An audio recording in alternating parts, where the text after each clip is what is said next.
Hello, everyone. Good afternoon. Thank you so much for joining the Media Civics Lab Seminar Workshop Series. Again, I am Gabi Leones. I'm the founder and chief organizer of the Break the Fake movement.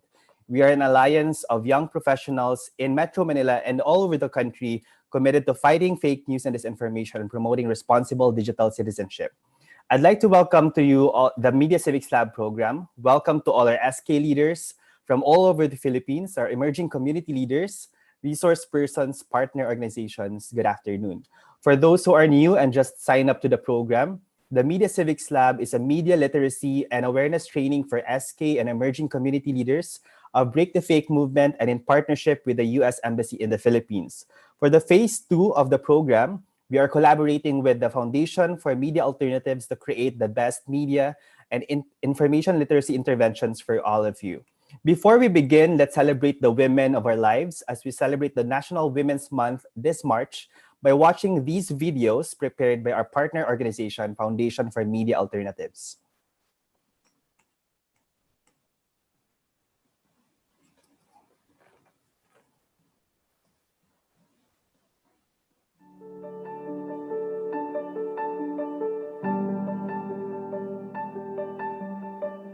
Sabi nila, ang mga babae ay pangbahay lamang.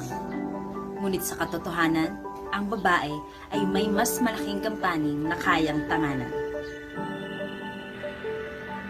Sabi nila, ang babae ay dapat na sumunod lamang.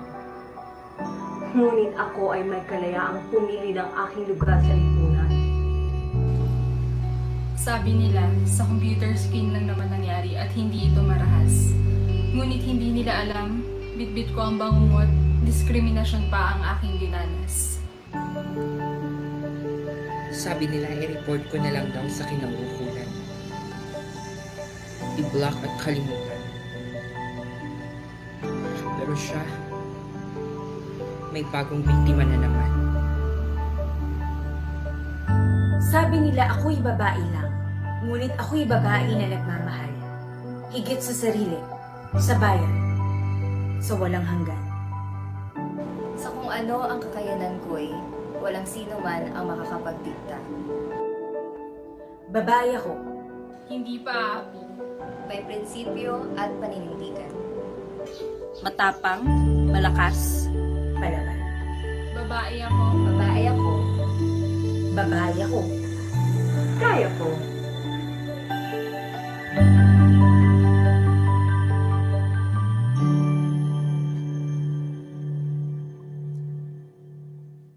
Naalala mo ba noon, kapag gusto mong mag-isa, ang kailangan mo lang gawin ay isara ang kortina?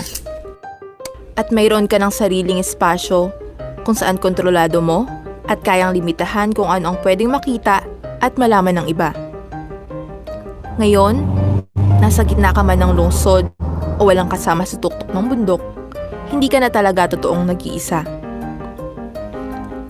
Hindi na lang telepono at computer mo ang pinag-uusapan natin dito. Parami ng parami sa teknolohiyang ginagamit natin ang nakakonekta na sa internet. Ang mga kotse, refrigerator, kontador at maging mga baby monitor ay walang tigil na sa pagpapadala ng datos tungkol sa iyo at sa pamilya mo at wala kang magawa tungkol dito. Anong mararamdaman mo kung kaya nang sabihin ng kotse mo sa insurance company mo kung gaano ka kagaling o kasama magmaneho? Paano kung isubong ka ng refrigerator mo sa boss mo na uminom ka ng alak 3 beses na higit sa tamang dami bawat linggo? At paano kung mas matindi pa rito? Paano kung kaya ng gobyerno at ng mga kumpanya na i-access ang mas marami pang datos tungkol sa'yo? Mga pananaw mo sa politika, mga hilig mo, mga nakagawian mo sa pamimili, sexualidad at kalusugan mo. Maaaring wala masyadong kahulugan ang mga datos na to kung paisa-isa. Pero, kapag pinagsama-sama mo, maaari silang maging digital doppelganger mo, nang walang pahintulot mo at wala kang kontrol. Sa totoo lang, maaaring mayroon ka na ngayong dose-dosena, daan-daan, o maging libo-libong digital doppelganger na hawak ng iba't ibang kumpanya at mga gobyerno. Isang dahilan kung bakit ginagawa nila ito ay para mahulaan nila ang mga kilos mo. Hindi lang ito tulad ng simpleng mungkahi ng isang online retailer na baka magustuhan mo ang isang bagay batay sa mga binili mo na dati. Kapag kaya ng hulaan ng mga kumpanya ang kilos mo, kaya ka na rin nilang singilin ng mas mataas ayon sa binayaran o ginastos mo. Maaaring may mga employer na hindi napapansinin ng job application mo. May mga insurer na mas mataas na ang sisingilin sa iyong premium. Tatanggihan ka na ng mga bangko kahit nagbabayad ka naman ng utang. At ang mga pulis, baka mas kikilatisin ka bilang tao dahil lang meron silang hindi gusto tungkol sa digital doppelganger mo. Hindi lang yan, maaring maapektuhan din ng mga anak mo. Paano na lang kung tanggihan ng isang paaralan ng 4 na taong gulang mong anak dahil lang hindi siya tugma sa profile ng isang batang magiging modelong estudyante matapos ang ilang taon? Pero alam mo ba kung anong mas malala? Kapag ang isang doppelganger mo ay hindi naman tugma sa totoo mong pagkatao. Pero sa kabila ng mga mali-maling impormasyon, may mga ginagawa pa ring desisyon tungkol sa iyo. Ito isang laro na wala kang panalo. Pananamantala ito.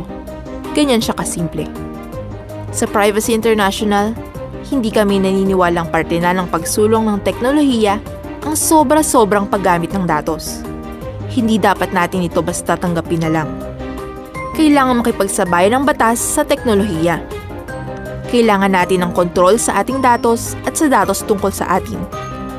Kontrol sa kung sino ang makakagawa, makakakolekta, makakakuha at makakagamit nito sa paggawa ng mga prediksyon at desisyon tungkol sa atin. Alamin kung paano natin ito magagawa. Bisitahin kami sa privacyinternational.org. Okay, so I hope you learned something from the video. The first video shows the impact and the crucial role that women play in our lives. The second video is about data privacy and the role of technology and why and the impact that it has in our lives and why we have to always be very careful about our digital safety.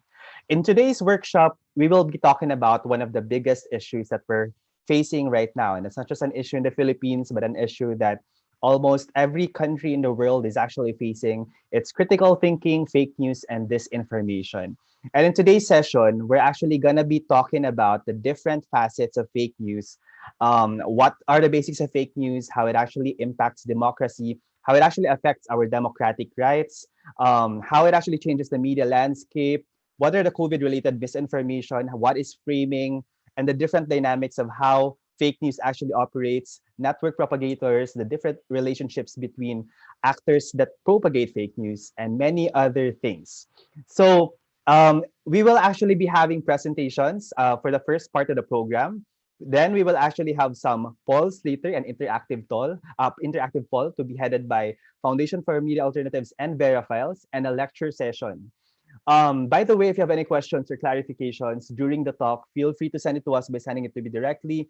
And if by any chance you missed some important points, we will be giving you the link to the presentations after this session. You may also use the chat option to raise questions to the speaker during the Q&A session afterwards. So without further ado, let me introduce our first presenting organization from today. From Out of the Box Media Literacy Initiative, Ms. Sarah Isabel Torres. Sarah is a development worker and an advocate of media literacy education. She in 2014, she co-founded Out of the Box, an NGO working toward the advancement of media literacy in the Philippines. Alongside her work on media literacy, Sarah is the coordinator of Reality of Aid Asia Pacific, a regional NGO focusing on aid and development cooperation. She coordinates with Asia Pacific, CSO organizes workshops and capacity building initiatives, manages research and publication, and engages with development institutions to forward CSO positions and recommendations. OOTB, or Out of the Box, is a non-government organization that works to mainstream media literacy practices in the Philippines through campaigns, workshops, and educational resources. OOTB is one of the partners of Break the Fake movement, is currently running a campaign against fake news, which is called E Was Fake. Let's all welcome from OOTB co-founder, Ms. Sarah Isabel Torres. Hello, good afternoon. Thank you so much, Gab.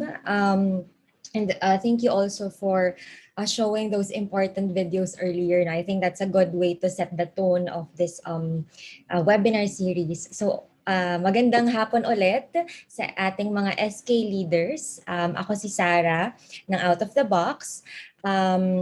At sabi ni Gab, i-introduce ko daw yung aming Iwas Fake Project. No? Napakadami na nating sort of iwas fake projects in the Philippines, and that's very good. Now, the youth, the professionals, the young professionals, the media, the academe are all coming up with their own interventions. And you are well placed to have your own interventions in your own communities. I think yun yung pinaka-importanting um, uh, intervention sa ngayon, no? Yung community-led or yung grassroots-led and localized and contextualized.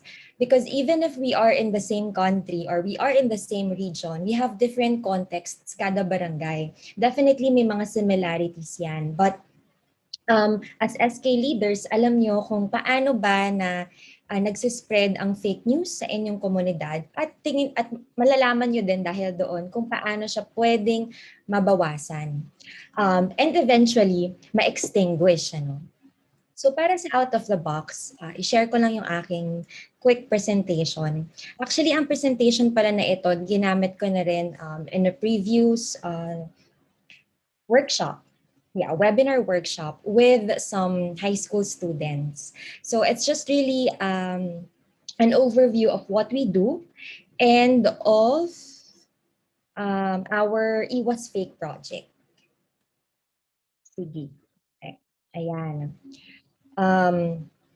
So, yung out of the box talaga, nagsimula siya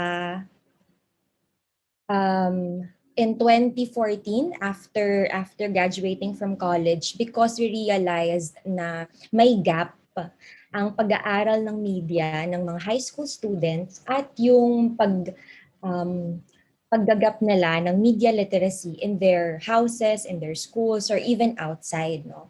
So hindi pa ganun kalaki o ka-popular yung mga pag-aaral ng media literacy sa Pilipinas, at least from based on our research by then. So it wasn't a wide, it's not a popular term, no? Hindi siya madalas na pinag-aaralan. And so we realized maybe this is an entry point no, para we can teach, share to high school students and to college students, no, kung paano dapat in our everyday lives we practice critical thinking, basically.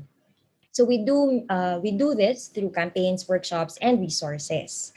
And we also partner with teachers kasi two-way naman ang pag-aaral, di ba? It's not just talking to students, but also talking to teachers. So these are the other co-founders, Marlon and Darlene. Darlene is a journalist and Marlon is a teacher. Tapos ako naman nasa NGO. So we think it's a good mix of people in bringing in different expertise. Okay. So in 2016, 2 years after we started, gumawa kami ng campaign, just a small campaign against fake news because it was the start of all of us hearing this word fake news. Ano ba tong fake news na to? And everybody was explaining what it is. So we partnered with, sige, before that, I'm sure you know this na saan nagsimula ang fake news, bakit siya nagsimula, at paano siya bigla-bigla na lang kumalat, no? Napakabilis at napakalawak. And eventually, it affected the results of our elections. It affected our perception of each other's politics. It affected our perception of our families' thinking about politics. And worse, it affected our perceptions of the media, of the government, and of democracy.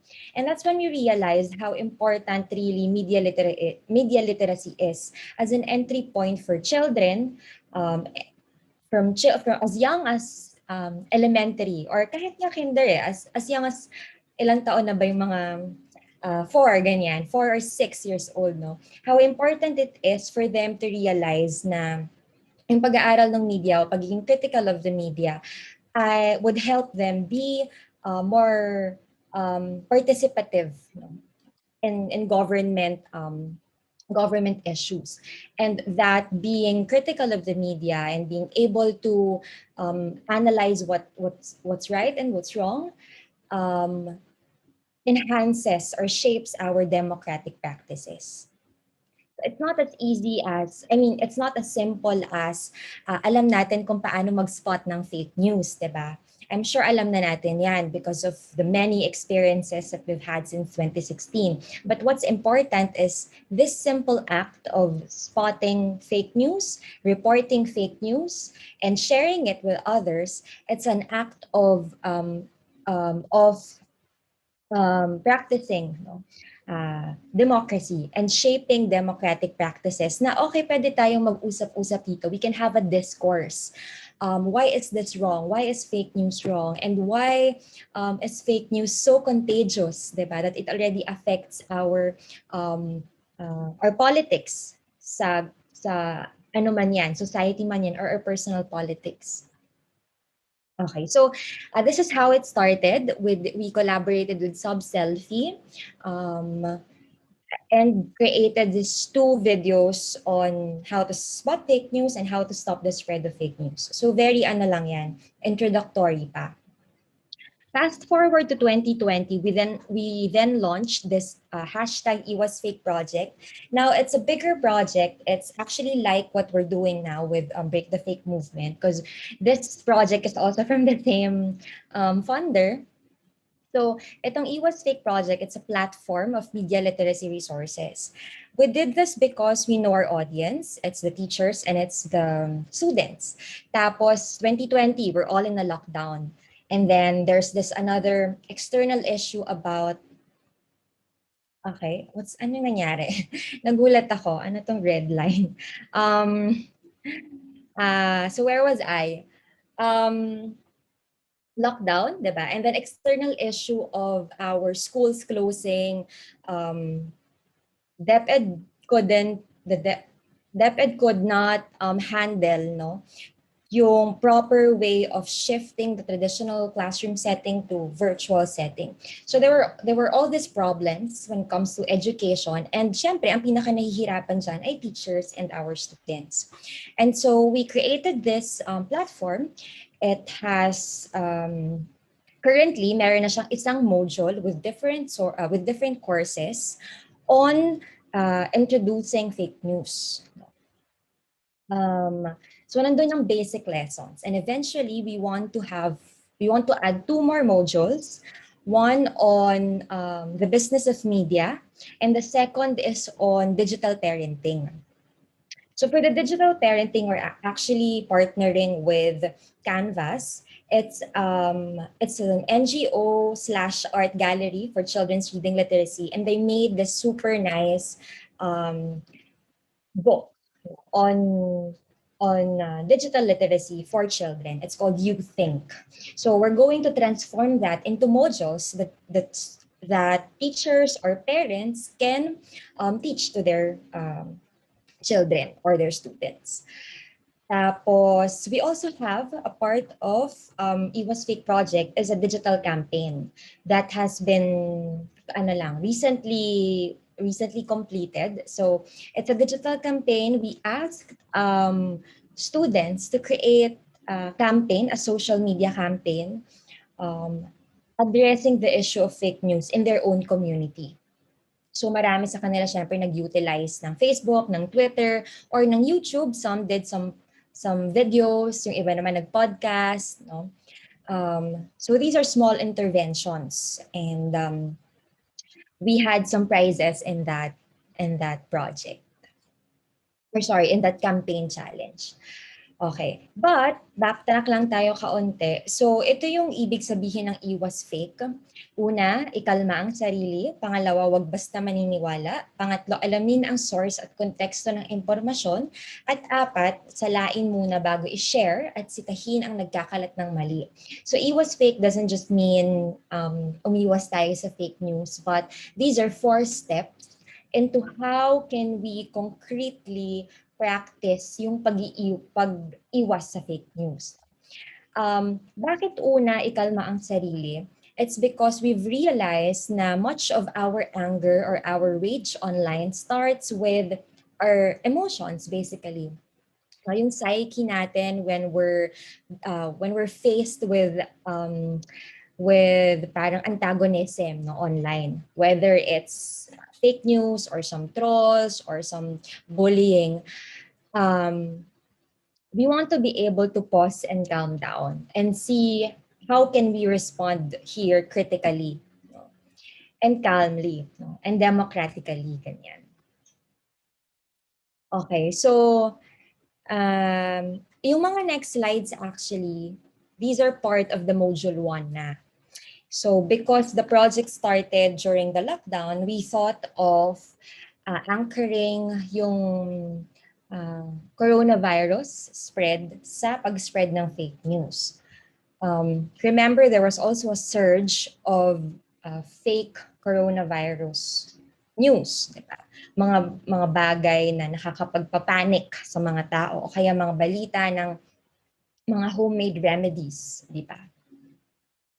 Okay, so we started it with that. Since marami din naman silang similarities, 'di ba? Madaling mag-spread, nakakahawa talaga.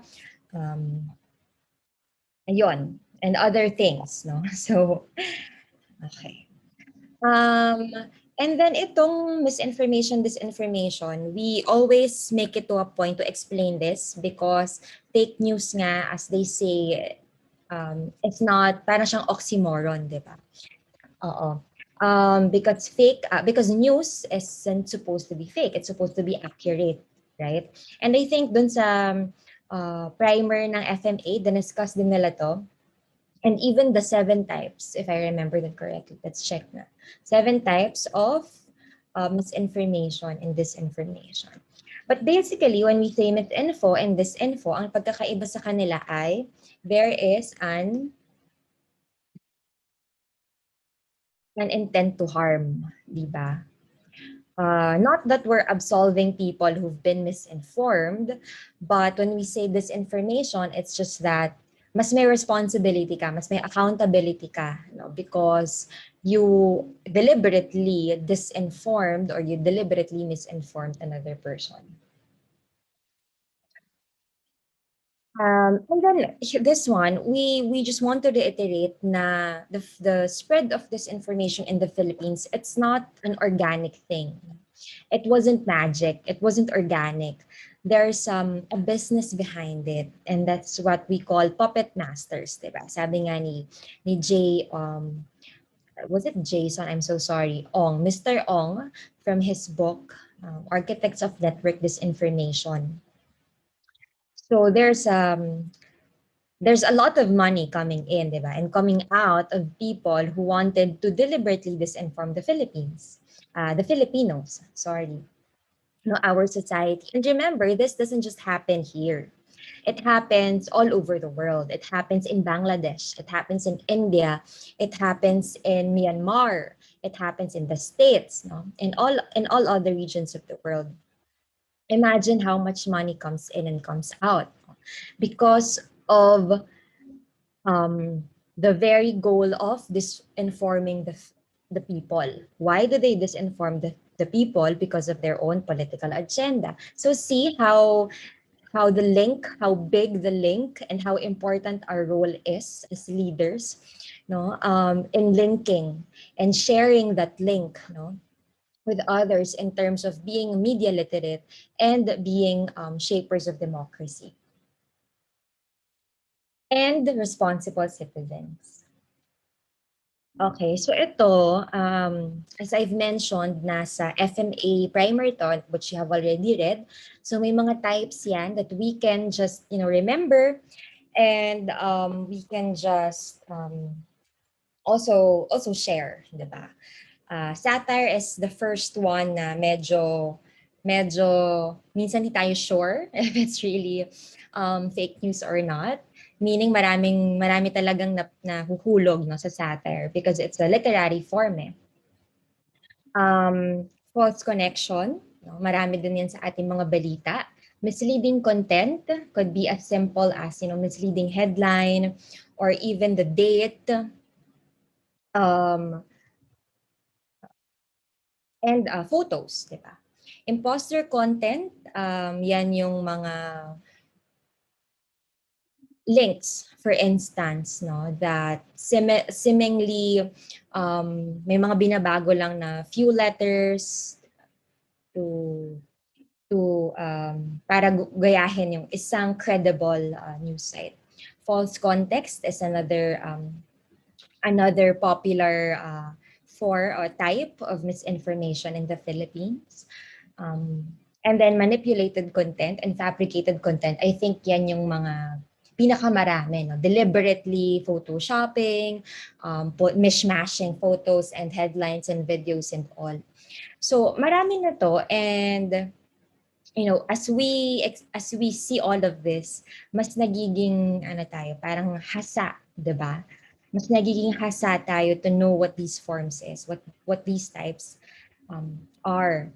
And but it's important for us to still be able to know what is which, 'di ba? Parang which is which. Is this false context? Is this false connection? Because we know this, but do people in our families, for instance, have they memorized this? I don't think so, diba? People in our community, they could still fall for these types of misinformation and disinformation. So it's not just enough to tell them, oh, check the headline, oh, check the author, check the byline, check the link, diba? We have to be able to show them, read the content, what do you think of the content? We have to be able to tell them na itry mo talagang maghanap ng ibang sources. That's what I always tell my family. Check another source. And these are the sources na talagang lagi kong binabasa myself. So you can check these. So pagka nakita nyo sa YouTube, iba yung context niya, iba yung content niya, look for another source. And also, you have to sometimes tell them, do you really believe in this? Kasi parang minsan may mga news na hindi na talaga kapani-paniwala. But for some, naniniwala talaga sila, 'di ba? So minsan parang you just have to check their psyche. Yung ganong common sense, but sometimes nagiging academic tayo when it comes to our family or to our neighbors, no? To our community. Minsan balik tayo doon sa zero na parang kapani-paniwala ba talaga to? Ikaw ba mismo, pinapaniwalaan mo to? Because ako hindi. And then why? Diba? You discuss it. You converse, diba? Hindi yung agad-agad mali yan, ito yung tama, without explaining why and how they can be critical about the news that they watch or they see. Or read, diba? Okay, so why do we fall for disinformation? As I've mentioned nga earlier, meron tayong mga emotions and biases that cloud our judgment. No? So, confirmation bias. Implicit bias, sunk cost fallacy, anchoring bias, and bandwagon effect. Yung limang we've identified in the module. So when we say confirmation bias, ito yung we accept information faster and easier when they confirm our existing views. So kapag meron na tayong bias, tapos nakita natin online or sa TikTok na people who share the same views, edi parang, ay oo nga no, pareho kami. So tama siya, tama kaming dalawa. Implicit bias naman, when we associate two different things which in our mind are usually linked. Ano bang magandang example nito? So halimbawa,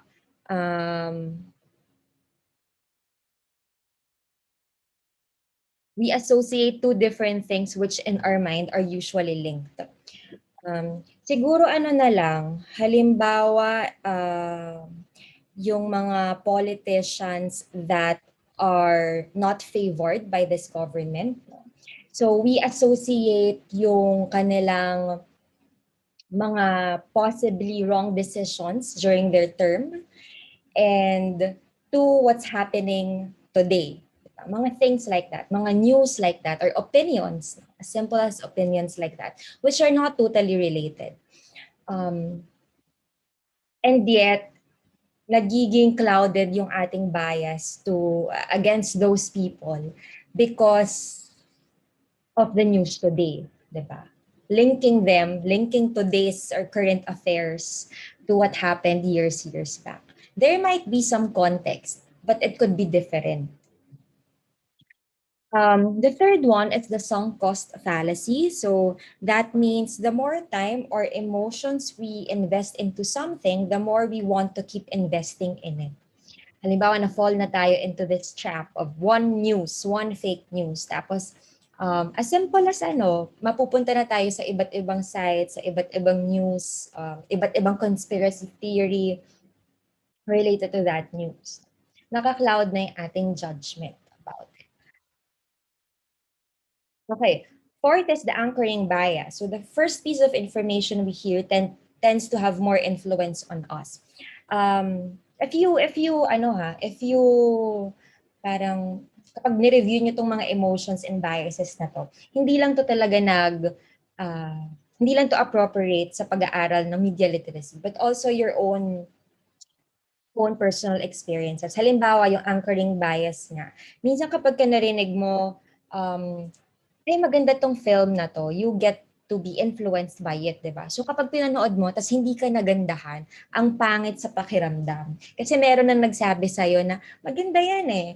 Pero you know it's not good when after you've watched it. O kaya naman, pwedeng pangit yan. Tapos nung pinanood mo, kahit na meron naman siyang good storyline, for instance, you tend to say, pangit nga, tama ka dun.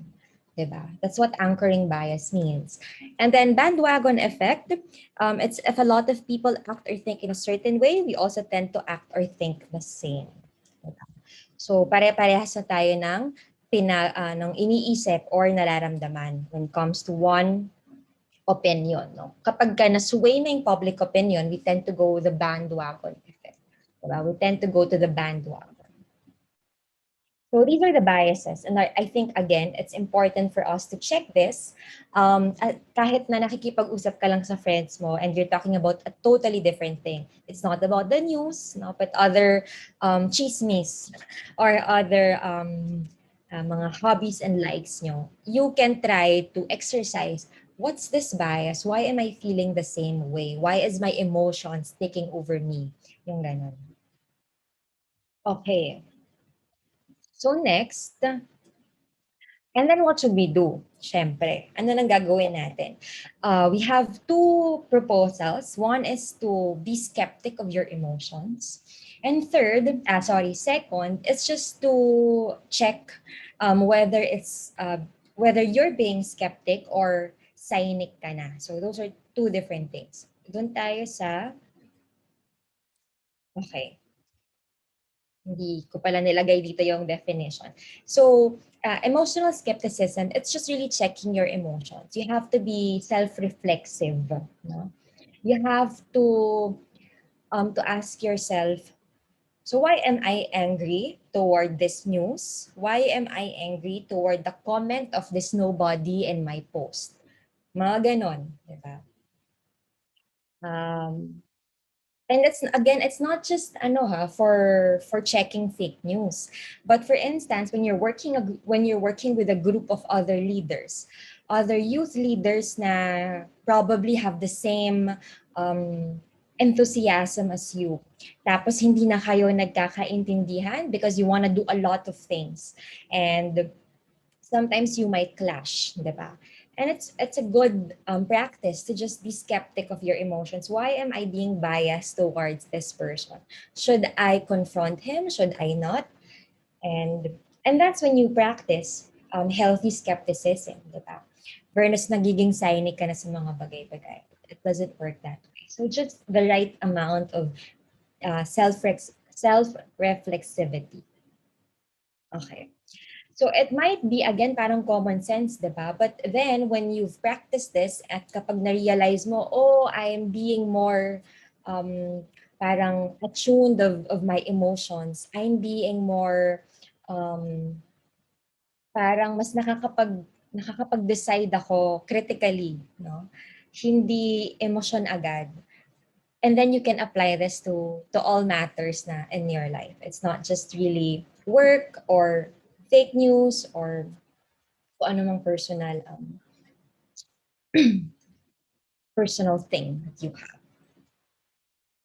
Okay. So ito, ginawa lang namin siya pampapromote na aming fake news platform. This is on Instagram, on our Instagram actually. Ayan. So, okay. Itong bingo na to, lahat yan ay mga signs na hindi mo talaga na dapat mo talagang isipin, no, para pagdudahan ng isang post. So mga simple things. Kanina sinasabi natin yung mga pagiging OA ng mga balita, 'di ba? Napapaisip ka na lang talaga, papaniwalaan ko ba talaga to? Napaka-OA niya. 'Di ba? And other things, binibigay ang gusto mong marinig. O ano yan? That's a confirmation bias, 'di ba? Um, ano pa ba dyan? Yung mga, lahat naman yan ay simple eh. And typical, na minsan nakakaligtaan natin. Maniwala ka, totoo to. Ganyan. O pagdating sa mga home remedies. And then, three things that we could do is one, who's behind the information. I-check nga ang link. I-check ang about us kung meron. Kung wala, X na. Is the content authentic? That's when you check other sources. Diba? And the third is, kung may other sources man, ano yung sinasabi ng ibang sources? And other practical tips, we want to report the misinformation, disinformation, social media. We also want to respond to and correct people with empathy. Kaya important to check your biases and your emotions para hindi ka mag-reply din na galit ka, walang mangyayari sa inyo. And then third, you can join fact-checking communities. So I think this is the question that I can leave to everyone. And maybe this could be the start of your when you're planning for your intervention, diba? It's not just what is the problem you need to address, but also why is this important to you, and why is this important for the community na ma-solve, no? Why should we solve this? Obviously, we've mentioned a lot of things earlier, na democracy, linking media literacy and democracy, and that's one big reason, yes. Of course, other things is we practice yung pagiging transparent, no? Pagiging accountable, and in relation to democracy nga, malapit na yung ating elections, diba? Our next presidential elections. And you are the young generation, we are the young generation, and a lot of mas bata pa sa atin will rely on us to be transparent, to be honest, to be accountable. And just remember that when you're like siguro 5 years from now, is this the world that you want for the you in that 5 years from now? Or is this the kind of world that you'd want for a 10-year-old by then? Diba? So definitely it's not. It's not the world that I want. It's not the world that we should want. Diba? And we should strive to have a better world for everyone. Diba? An equal, a sustainable, a democratic world. And that's why we're doing this. And that's why it's important. So ayan, you could ask yourself why it's important to you, and that's how you begin your intervention. That's how you begin to exercise media literacy practices. And I'll end with that. So you can check our website, and you can check the Iwas Fake Project, and also our Facebook, Twitter, and Instagram. So ayun lang. Thank you so much. Thank you so much, Sarah. It was a very insightful talk, an overview of the IWAS Fake program. The OOTB is doing a lot of efforts to curb or curtail fake news and disinformation. And they have been in the industry, I think starting 2015, correct me if I'm wrong, Sarah. But we'd like to entertain some questions from our participants if there are any. I'll be waiting for some of your questions, guys. Use the chat option to ask Sarah of anything. We still have like 5 minutes to actually entertain some of your questions. Sarah, let's just pull some question or one question from one of the prepared questions that I sent to you overnight. Oh, we have one right now. Um, can you still conduct lectures for select audiences? Um, pwede naman, pero baka webinar, oo. But let's see how. Normally talaga we hop from school to school eh. So Okay. you can just message us or email us and let's talk about it. Okay, there's a question from Alvin. The MIL curriculum of the DepEd has a lot of competencies compressed for just a semester. If you can choose MIL topics that you should be prioritized, what would it be? Ako, personally, um, I would choose MIL topics. Hindi ko kasi sure, hindi ko kabisado yung MIL curriculum. I'm sure it has a lot of gaps. So personally, I would start with the business of media. I'm not sure kung paano siya mapapasok sa MIL curriculum. But if you can, ipasok niyo siya. Because starting with the big picture allows you to zoom in at mag-specify kung saan pwedeng interesado yung students nyo or interesado kayo or ano yung importante for that specific period. Halimbawa, when you're able to talk about the business of media, you can zoom in into advertising, you can zoom in into the audience, di ba? You can zoom into film content and etc. Ayun. Okay. So wala pa tayong, sige, ako na lang mag-aasa ko ng question, Sir. Given that we have a lot of SK leaders in our audience, or majority of them are SK leaders, how can they tap on these media literacy skills as SK leaders to amplify their impact or be a tool to help fight the spread of disinformation? Bigat naman. How can they tap yung ano yung sila newly acquired MIL skills nila to be part of okay. the conversation and help fight this pandemic, infodemic. I think as SK leader, sabi ko nga kanina, well-placed sila eh. So, as simple as creating an SK project, no, for the leaders, for the youth in their barangay, or for the out-of-school youth, a creative project, a creative intervention, or house to house, o kung ano mang what would fit their community. Maybe a regular 30-minute chikahan session about the news that they've read today. Or as simple as, alam mo minsan nakakatuwa yung mga usapan with friends na parang magsisimula kayo sa isang showbiz chismis, tapos tataas siya ng tataas into talking about the news organization halimbawa, why are they sensationalizing the showbiz chismis? Na parang lahat tayo alam na natin what it's about, 'di ba? Wala tayong may opinion na about it. So as simple as that, I think that's a good practice eh. Parang 30-minute news session. Just do anything that is fit for your community and you'll magsusnowball na siya into a conversation. Okay.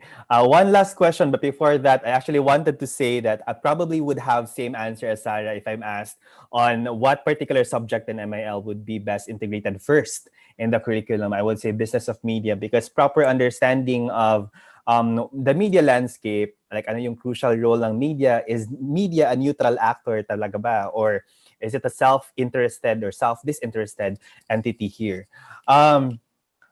One last question, Sarah, before we close. I'm curious in your opinions on how to address friends and family members who has already been brainwashed with fake news. Well, sabi natin kanina, we have to respond with empathy. We have to respond with facts. We have to respond with, minsan you can just really ask them, ako naniniwala talaga ako dito. And I think I've tried it with some family na, yung parang you also try to sort of psyche them na talaga bang naniniwala ka dito? As in, you? Paniniwalaan mo tong isang balitang to. And then you just try to discuss. You can try to point out, ito kasi parang mali, ito I've read this from before, ganito yung fact niya. So you can just try to be compassionate and calm. It's not easy, especially talaga when you have your raging emotions about something. But I think yung ganong practice, ma-realize din nila na it's a better yung ganitong kalmado lang kesa mga na-encounter nila online na probably sinasabihan din sila na mali yung mga fake news na sinishare niyo pero galit sa kanila. So they would be more understanding. And however, I'd say that brainwash is such a big word, no? Na parang you really can't do something about it. And I'd say na you can address it once, twice, but you can also exert your efforts into bigger stuff. And you can exert your effort or your energies into people na mas pwede mo pang mapakiusapan sort of, or may mapag-uusapan pa kayong mas importante or mas may output. Because ito, I think itong pagiging brainwash natin sa fake news, if the people behind the disinformation ay mawala na or ma-extinguish na, matatauhan din yung mga sort of brainwashed. Because they're not brainwashed per se, but they are brainwashed of the people na nagpapatakbo ng ganitong mechanism. So, ayun lang. Yes, I agree with you, Sarah. I think there really has to be like a bigger command from the top to really just say, let's put a period to this. And also, it's important to know that medyo malaki yung allegation, no, na brainwash. Parang tinuldukan na talaga yung ano. There's no endpoint to media literacy and education, everyone. Everyone can be educated. Thank you so much, Sarah. I hope all of you guys enjoyed and learned something from Out of the Box and Sarah's presentation. Sarah, before you leave, we'd like to show our gratitude for your support by giving you this certificate, like e-certificate only. Let me just read the citation. The certificate of appreciation is given to Out of the Box Media Literacy Initiative for sharing their insights and experience as our partner organization during the Media Civics Lab seminar workshop on fake news and disinformation, given this 27th day of March 2021 in Manila, Philippines, signed by yours truly and Dina Lewis of U.S. Embassy in the Philippines. Cedric, can we also show the certificate to Sarah's certificate? Okay, same citation is given to actually Sarah Isabel Torres of Out of the Box Media Literacy Initiative for sharing her valuable knowledge as guest speaker of this seminar workshop on fake news and disinformation. Everyone, let's all bid goodbye to Sarah. Sarah, thank you so much. Virtual applause for you, and hope to see you again in our next partnership and collaborations. Thank you. Bye. Good luck. Okay, everyone, I hope that you learned something from Sarah. I know you did because that's a very insightful presentation of Out of the Box and the EWAS fake program that they have. But I know that you're also itching to learn more. And to actually go further, the next part of our seminar workshop is our session with Vera Files. Now, the speaker from Vera Files is Miss Miko Angela Kamba. Ms. Kamba writes for Vera Files, a nonprofit online media organization known for producing in-depth and investigative reports. Ms. Kamba is currently one of the Vera Files fact-check editors, and which debunks false and misleading claims of public officials and disinformation spread online. The initiative is a verified signatory of the International Fact-Checking Network, or IFCN, at Pointer.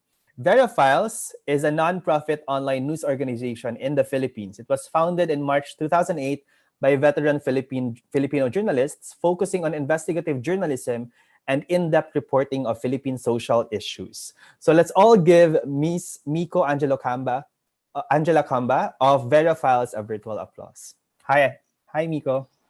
Hi, good afternoon po sa ating lahat, and thank you for that introduction.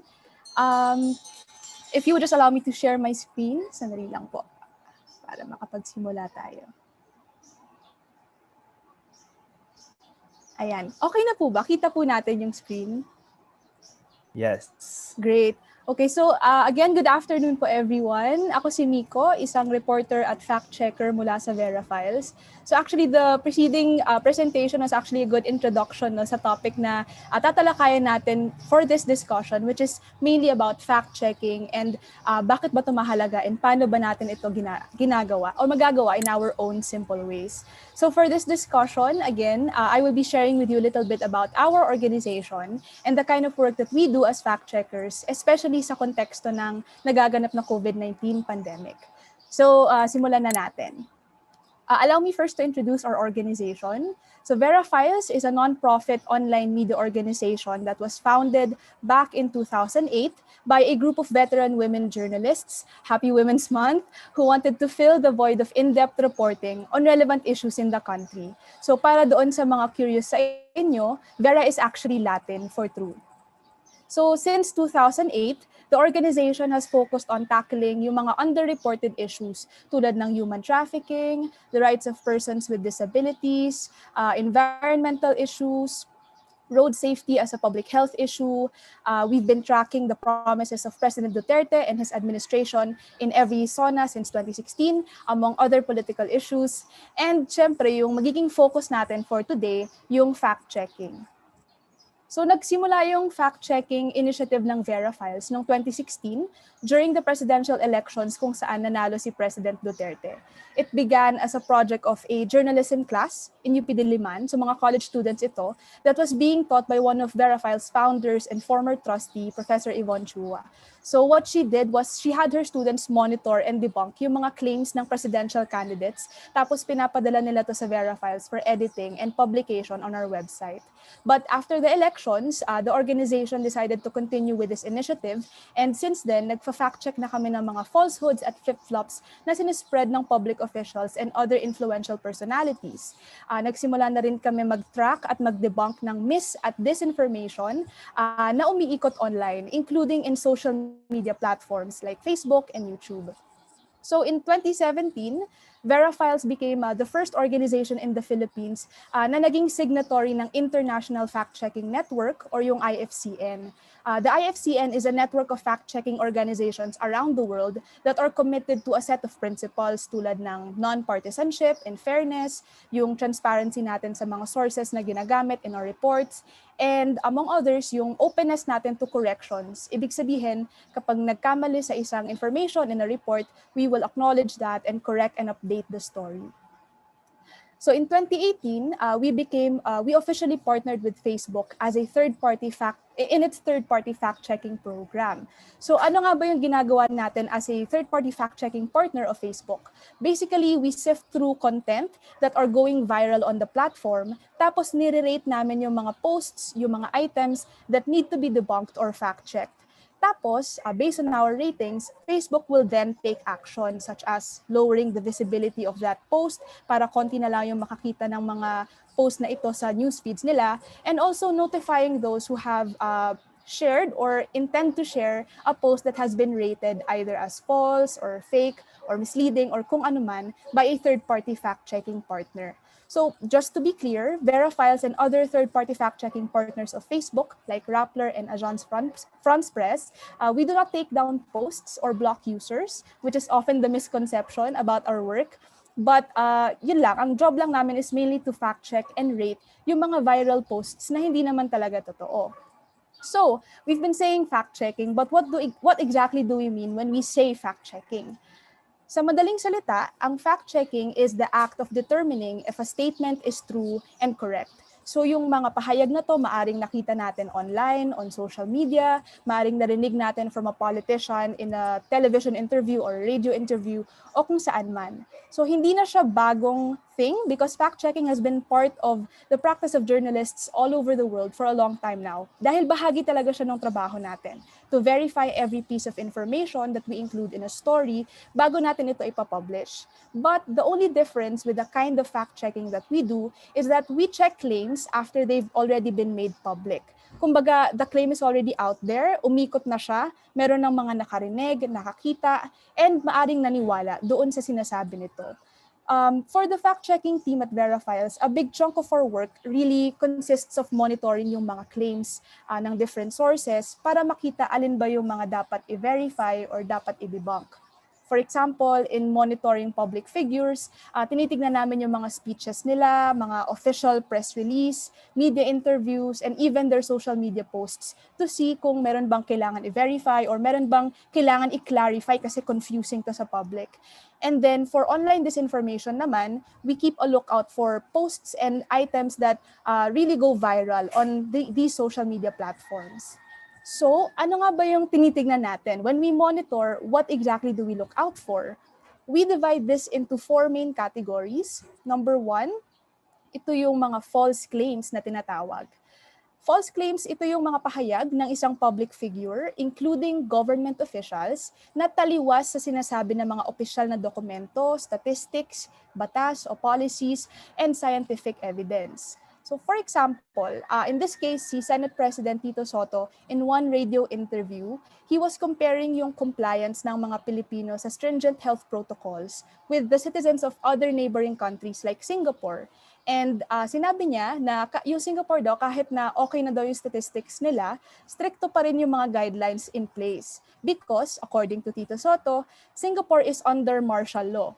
But upon checking official documents and news reports, we found out that Singapore is actually not under martial law. And this was also reiterated to us by the Singapore Embassy in Manila when we reached out for comment via email.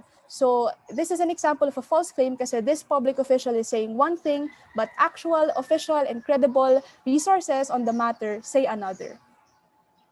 Another example of a false claim is back in January nung we were thinking of getting the coronavac vaccine. And as you know, we already have coronavac vaccines in the country. Pala spokesperson Harry Roque was trying to boost trust in this particular jab. In 3 separate press briefings, he inaccurately cited, ibig sabihin mali yung sinite niyang efficacy rate ng coronavac vaccine based on the Indonesian clinical trials. So ang sinabi niya, 91.25% daw yung efficacy rates ng vaccines na to sa Indonesia trials. But according to official advisories from the Indonesian government, 65.3% lang ito. So again, it's an example of a false claim of a public figure saying one thing, but official documents saying another. And next, we have flip-flops. Ang flip-flop yung pagbago-bago ng posisyon or opinion ng isang public figure sa isang issue or policy. Kabilang dito yung pagbabaliktad ng isang public official sa mga binitawan niyang campaign promises, for instance, or things that he mentioned in his SONA. For example, sa issue ng kailan ba magpapabakuna si President Duterte, back in August 2020, which is last year, nung nag-announce yung Russia na meron daw silang na-develop na vaccine, if you remember, sinabi ni President Duterte in one of his public addresses na okay daw siyang mauna na mapag-eksperimentohan para mapalakas yung kumpiyansa ng mga tao sa vaccines na to. Nag-evolve yung stance niya in October where he said na mauna yung mahihirap tsaka yung mga sundalo. Huli na yung mga civilians tulad niya. Okay na kami na yung huli. And then nag-evolve ito ulit in January or earlier this year, nung paparating yung coronavac vaccines, spokesperson Harry Roque said the president was willing again to be vaccinated first to boost trust in the vaccines. But on February 28, end of February, nung nilabas na yung guidelines na hindi daw recommended yung coronavac sa mga senior, sinabi ulit ni President Duterte na this time, hindi raw kasi siya basta-basta makakapag-decide kung siya yung mauuna magpabakuna without the consent of his doctor. So, obviously, in this example, nakita naman natin yung pag-iiba, yung evolution ng stance or yung opinion ng palas ni President Duterte at ng kanyang spokesperson on one particular issue. And this is what we mean by a flip-flop. Another example is in this case, si Foreign Affairs Secretary Locsin, when he was reacting to yung recent na batas na pinasa ng China, which would allow it to fire on foreign vessels in the maritime areas na kiniklaim niya sa West Philippine Sea. So nung una, sinabi ni Secretary Locsin on Twitter na wala daw, it's none of our business what kind of laws China passes. But after 2 days, just 2 days, he tweeted again and said that the law was a verbal threat of war to any country na makikitang nag-violate ng batas na ito. So, it's a big change from saying that it's none of our business to saying it's a verbal threat of war. Again, that is an illustration of what a flip-flop is. And then next, we also do fact sheets or explainers. So sa mga fact sheets, we don't actually debunk any claim. Rather, nag-i-enumerate tayo ng mga facts to expound or clarify an issue na might be confusing to the public. For example, early on in the months of the community quarantine noong May last year, President Duterte promised na ililift daw niya yung lockdown restrictions kapag meron ng vaccine na na-discover at available na siya sa mga Pilipino. And looking at that particular statement, wala naman talagang part noon na fact-checkable or pwedeng ma-verify. But we found it important to help the public understand at that particular point in time, kung saan very early on pa lang tayo sa pandemic, kung ano ba yung proseso ng pag-develop ng vaccine at gaano ba katagal ito usually inaabot. This was to put into context the President's statement and also for the public's education then to understand ano ba yung role ng vaccines in putting an end to this pandemic. Another example is a recent two-part video explainer na ginawa namin on the International Criminal Court or yung ICC na I think madalas naman nating naririnig ngayon sa balita. This is in context to the ongoing preliminary examination sa alleged crimes against humanity na nagawa raw sa war on drugs dito sa Pilipinas. And gamit ng mga video explainers na to, we discussed ano ba yung ICC tungkol saan yung preliminary inquiry na ginagawa nila about the Philippine situation and bakit ba siya mahalaga para sa ating mga Pilipino. Again, wala tayong fina-fact check or dinedebunk na claim for this particular issue, but we're trying to clarify a topic na might not be well understood by the public. And then, false claims flip-flop fact sheet. And the last one is probably the thing that we hear most and what we're most familiar with, yung tinatawag nating fake news.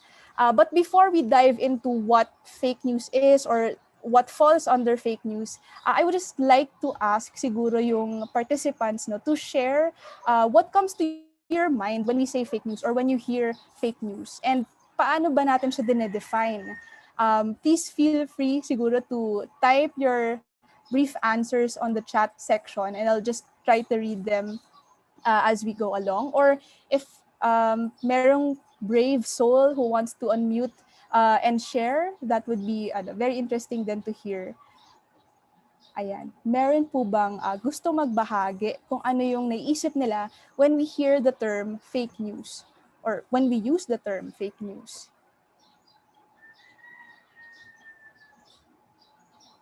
Okay. Si Brenfred said inaccurate. May nagsabi, fake news is false news, infodemic, trolls, manipulated news. I'm not a brave soul. Okay lang po yan. Subjective, fake news are false or misleading information, propaganda, conspiracy, chismis, okay? Most of it that we see are on social media are state-sponsored, mal-educated, politically motivated. And then may pahabol na deliberate manipulation of people's opinions. Okay, thank you very much for sharing your insights. And as you can see sa mga mabilisan lang natin na pag-share, iba-iba yung definitions natin kung ano yung fake news. Iba-iba yung paggamit natin and iba-iba yung nire-refer or pinapertain natin na bagay kapag sinabi nating fake news. And that's precisely one of the issues with using this term. Kasi it has become a catch-all phrase na ginagamit to pertain to a variety of things. Like, for example, yung binanggit natin like conspiracy theories, inaccurate, false news, infodemic, trolls. Maari din kapag may kadebate ka, tas hindi mo type yung opinion niya, uy, fake news ka naman eh. Or may nakita kang isang media report, tapos may isang misspelled word, ay, fake news tong news organization na to. Tapos, and yun nga, nabanggit natin, even the trolling comments, we call that as fake news. People often use this term without knowing what it means exactly. And for us at Verifiles, we also used this term before, but we put a definition for it para alam namin, klaro sa amin kung ano ba yung chine-check namin when we say debunking fake news. However, slowly, we also transitioned to the point of not using that term anymore Kasi nabanggit nga kanina ni Ms. Sarah sa kanyang presentation, fake news is already an oxymoron, meaning kinokontradict niya yung sarili niya. Kasi pag sinabi mong news o balita, hopefully what we mean and ideally what we mean is something that's true, something that's factual. So kapag tinabi mo siya sa term na fake, then it doesn't make any sense. Aside from this, nagagamit na rin yung term na fake news, often by politicians, as a weapon against legitimate and independent media kapag hindi nila nagugustuhan yung nilalaman ng mga reports nito. So dinedelegitimize nila yung mga storyang ito just because certain people don't like it or perceive it as something that's critical. So instead of using fake news, let's instead transition to these terms na nabanggit na rin nga sa earlier presentation. So disinformation, which is defined as false information, mali na impormasyon na sinadyang ginawa para makapag-deceive ng tao or makapag-create ng harm. And also misinformation, which also involves content na hindi totoo, but hindi siya ginawa o kinalat with the intention of deceiving others or causing harm. So again, just to emphasize, the main difference between these two is yung intention behind the false content. So sa disinformation, maaring ito yung sinadyang manipulated photos or doctored or edited na images to deceive people or mislead people into thinking something that's not true. Whereas in misinformation, halimbawa may na-encounter ka na cure kunari sa COVID on your Facebook page, and then you genuinely believed that it's a cure, and then you share it to other people kasi you feel like it's going to help them as well. So hindi mo talaga alam na hindi siya totoo, na it's fake or inaccurate, but you share it with the intent na of helping others and also parang sharing something that you perceive as a good thing or something like that. So again, there's no intent to deceive people kapag sinabi nating misinformation. So since the beginning of this health crisis, marami tayong nakitang ganitong klaseng content. Nagsimula ito nung January last year, very, very early on, ng mga false claims na nagkaroon na raw ng mga confirmed COVID cases sa Pilipinas. Even if nung time na yon wala pa naman tayong confirmed na infections within our own country. And then nagkaroon ito ng maraming evolutions, and among those that we were able to check in the course of this ongoing pandemic ay yung mga false cures and treatments para sa COVID.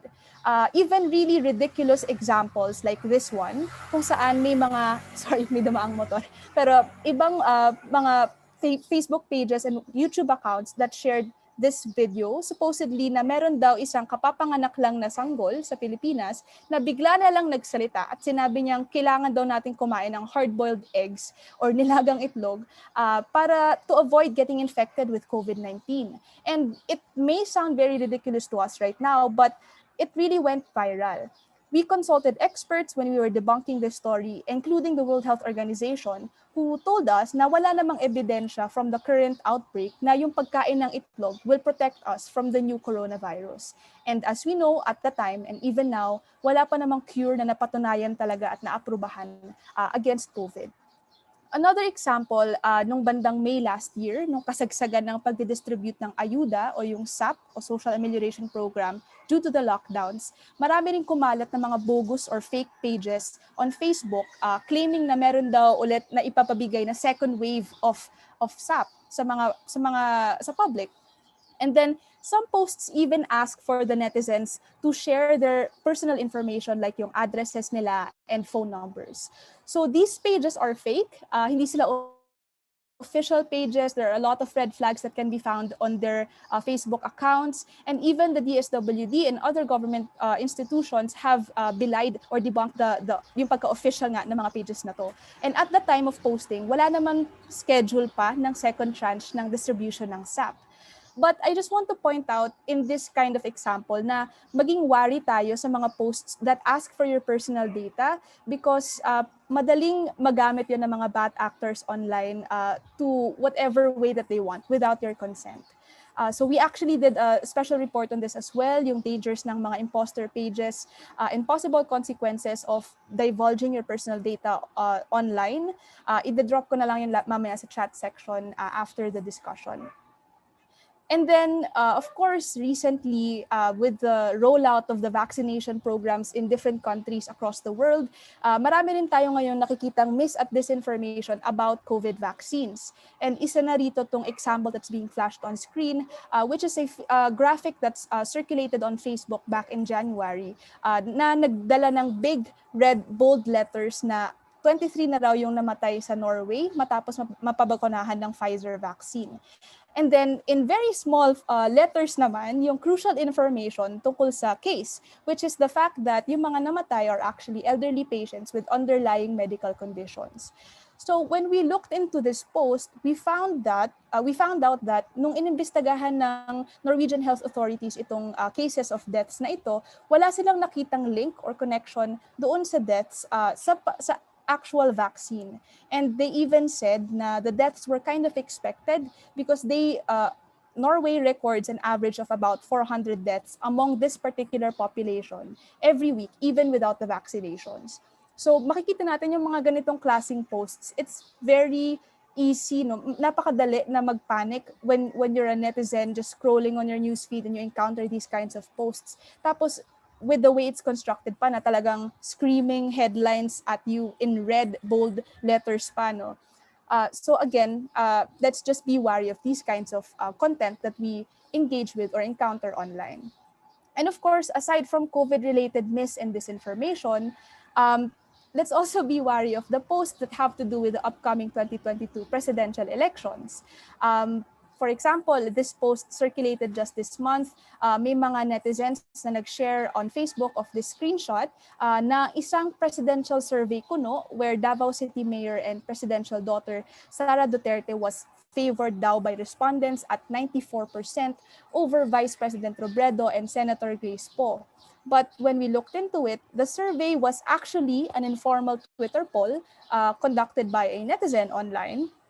And then, yung screenshot na to was actually taken when the poll was still running. Ibig sabihin, hindi pa tapos yung poll in getting responses from people online. And when it actually ended, it closed with Robredo ranking the highest among the three women at 82.2%.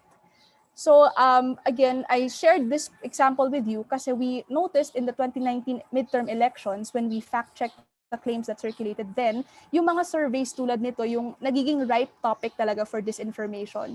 So be very careful when you encounter these types of posts and make sure that you scrutinize yung credibility ng surveys na yan. Again, we also did a similar explainer or fact sheet on this in terms of evaluating yung credibility ng mga election surveys. I'll share that with you after the discussion as well. Okay, so why is it important to talk about fact-checking? It's important because, especially sa panahon natin ngayon, na hindi lang naman COVID-19 pandemic yung kinakaharap natin. Meron din tayong tinatawag na infodemic na problema right now, which the WHO has defined as yung overabundance or yung talagang pagdagsa ng napakaraming information na hindi naman lahat totoo. Mahalaga na tayo mismo, each and every one of us, ay maging mapagmatyag at matutong mag-fact check kasi we need truthful information in order to make good and sound decisions, which some of them are very basic, like ligtas na bang lumabas at this particular moment sa neighborhood ko to buy groceries, or kung dapat na ba akong kumain ng hard-boiled egg thinking that it would save me from COVID. Bukod pa rito, fact-checking is also one way for us to hold those in power accountable for their words and their statements. Mahalagang tandaan natin na what our government officials say, what our leaders say matters because they are the ones who make and implement the policies that govern the way the rest of us live our lives. So when they make inaccurate statements or when what they're saying is wrong or yung data na pinagbabasihan nila ng kanilang mga polisiya ay mali, tayo, yung mga ordinaryong mamamayan, yung makakaranas ng consequences nito. From our experience, when we do fact check an official or a public figure or an agency about a certain claim that they make, a lot of them tend to stand by yung falsehood na yon. So pinapanindigan nila yung mga mali. But there are some instances, gusto ko lang i-share sa inyo, na we see that subject of our fact checks react positively or even make the necessary corrections. For example, just this Monday, we published a fact check on the Philippine News Agency, which is a state-run news media site, for publishing the wrong establishment date of the ICC, or yung International Criminal Court. And then hours after the fact check was published, it tweeted us na apparently they already made the appropriate correction on their article after the fact check was published. So in another instance naman, last November, during the aftermath of Typhoon Ulysses, maraming mga netizens and celebrities yung gumamit ng platforms nila to call for help dun sa mga biktima ng massive flooding sa Cagayan province. However, in doing so, a lot of them shared a dated photo, lumang photo na pinesenta nila as the current situation. Among those personalities that shared this outdated photo was Angel Locsin. But after we published the story, nag-reach out yung team nila sa amin through Instagram and clarify nila na it was not the actress herself that made the post, but one of the admins of the page. And what I want to point out here is that, like the PNA, they received nila yung fact check constructively, and they said that they will be more careful next time. Another example, we go back further sa April 2018, kung saan finact-check namin si VP Robredo in her speech sa London School of Economics, kung saan meron siyang mga kinount na probinsya sa Pilipinas na sinabi niya na among the country's poorest daw ang mga ito.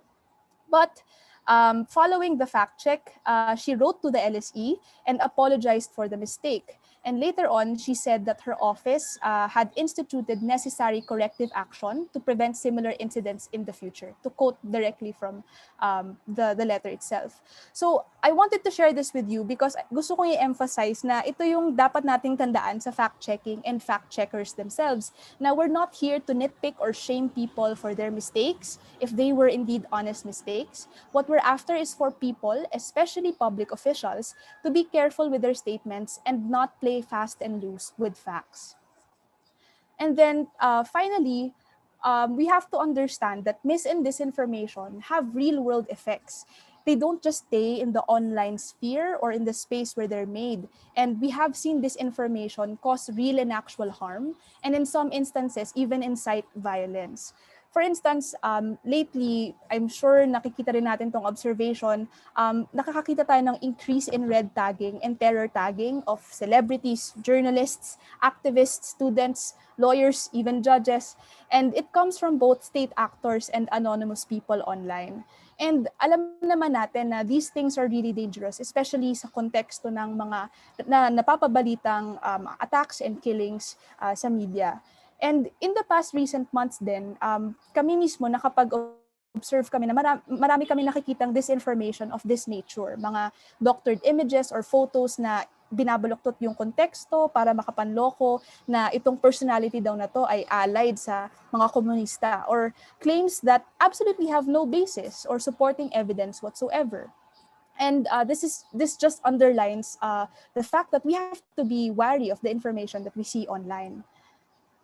Again, so kaya tayo mismo dapat equipped to spot mis and disinformation para hindi tayo mabiktima ng mga to. So how can we do this? Here, I'll just show you this short 5-minute video.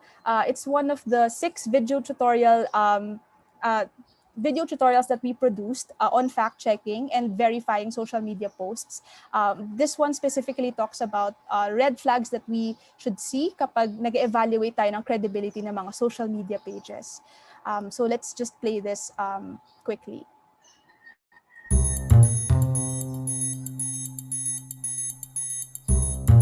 Ako si Celine.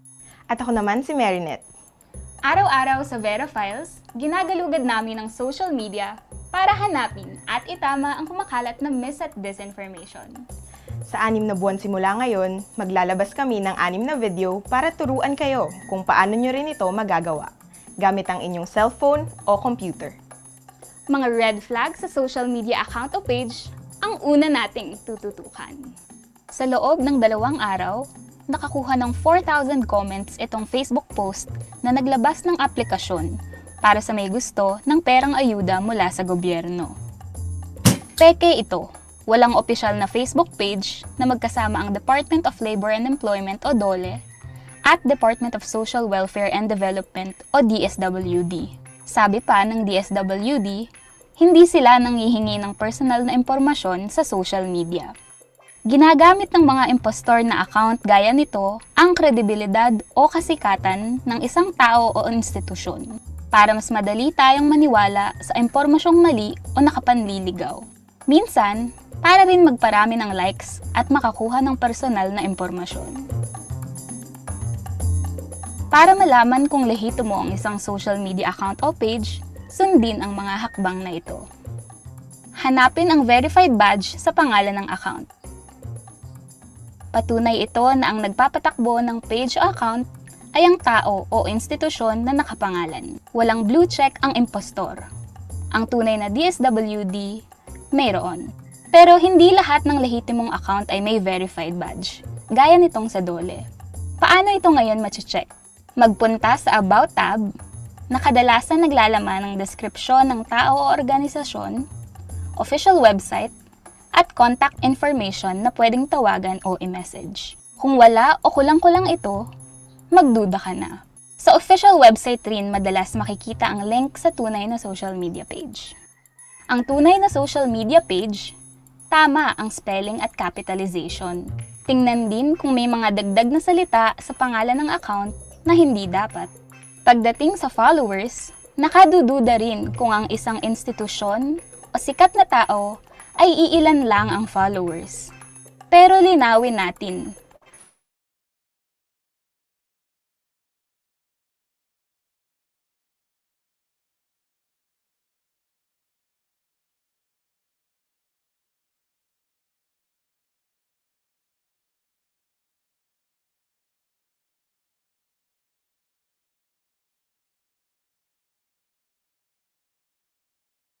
Okay. Okay, everyone. I think we are having some technical difficulties here. We'll just wait for Miko.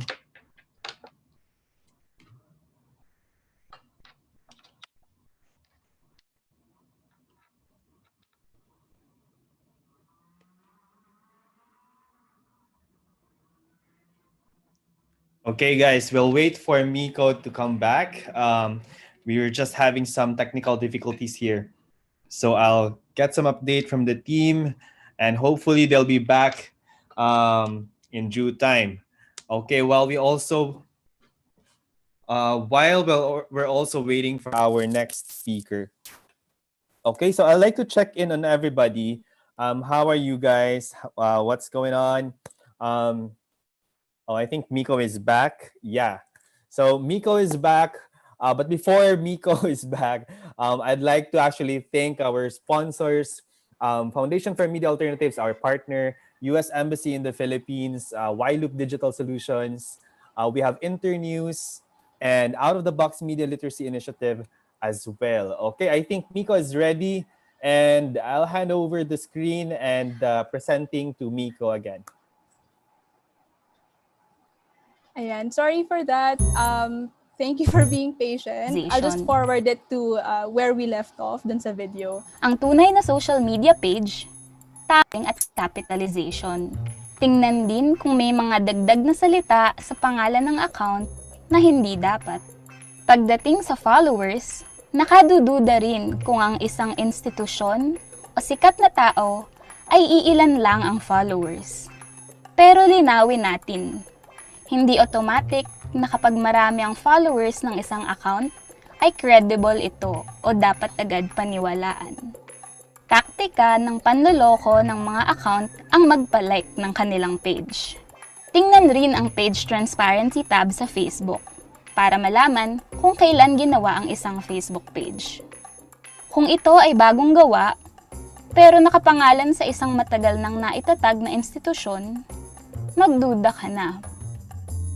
Dito nyo rin makikita ng pangin. Sa Facebook groups, makikita nyo ito sa group history ng About page. Maging mapagmatyag rin sa post mismo ng account o page.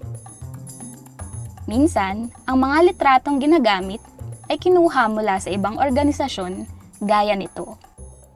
Ngayong panahon ng pandemya, maging mas maingat sa mga post na nakikita sa social media. Maraming nagsasamantala sa pagkakataong ito kung kailan marami sa ating mga kababayan ang naghahanap ng impormasyon. Gamitin ang tutorial na ito para malaman kung lehitimo o hindi ang isang social media account. Samahan niyo kami sa susunod na buwan para alamin kung ano ang mga bagay na pwedeng i-fact check. Abangan yan dito sa Promise. Walang lokohan. Okay.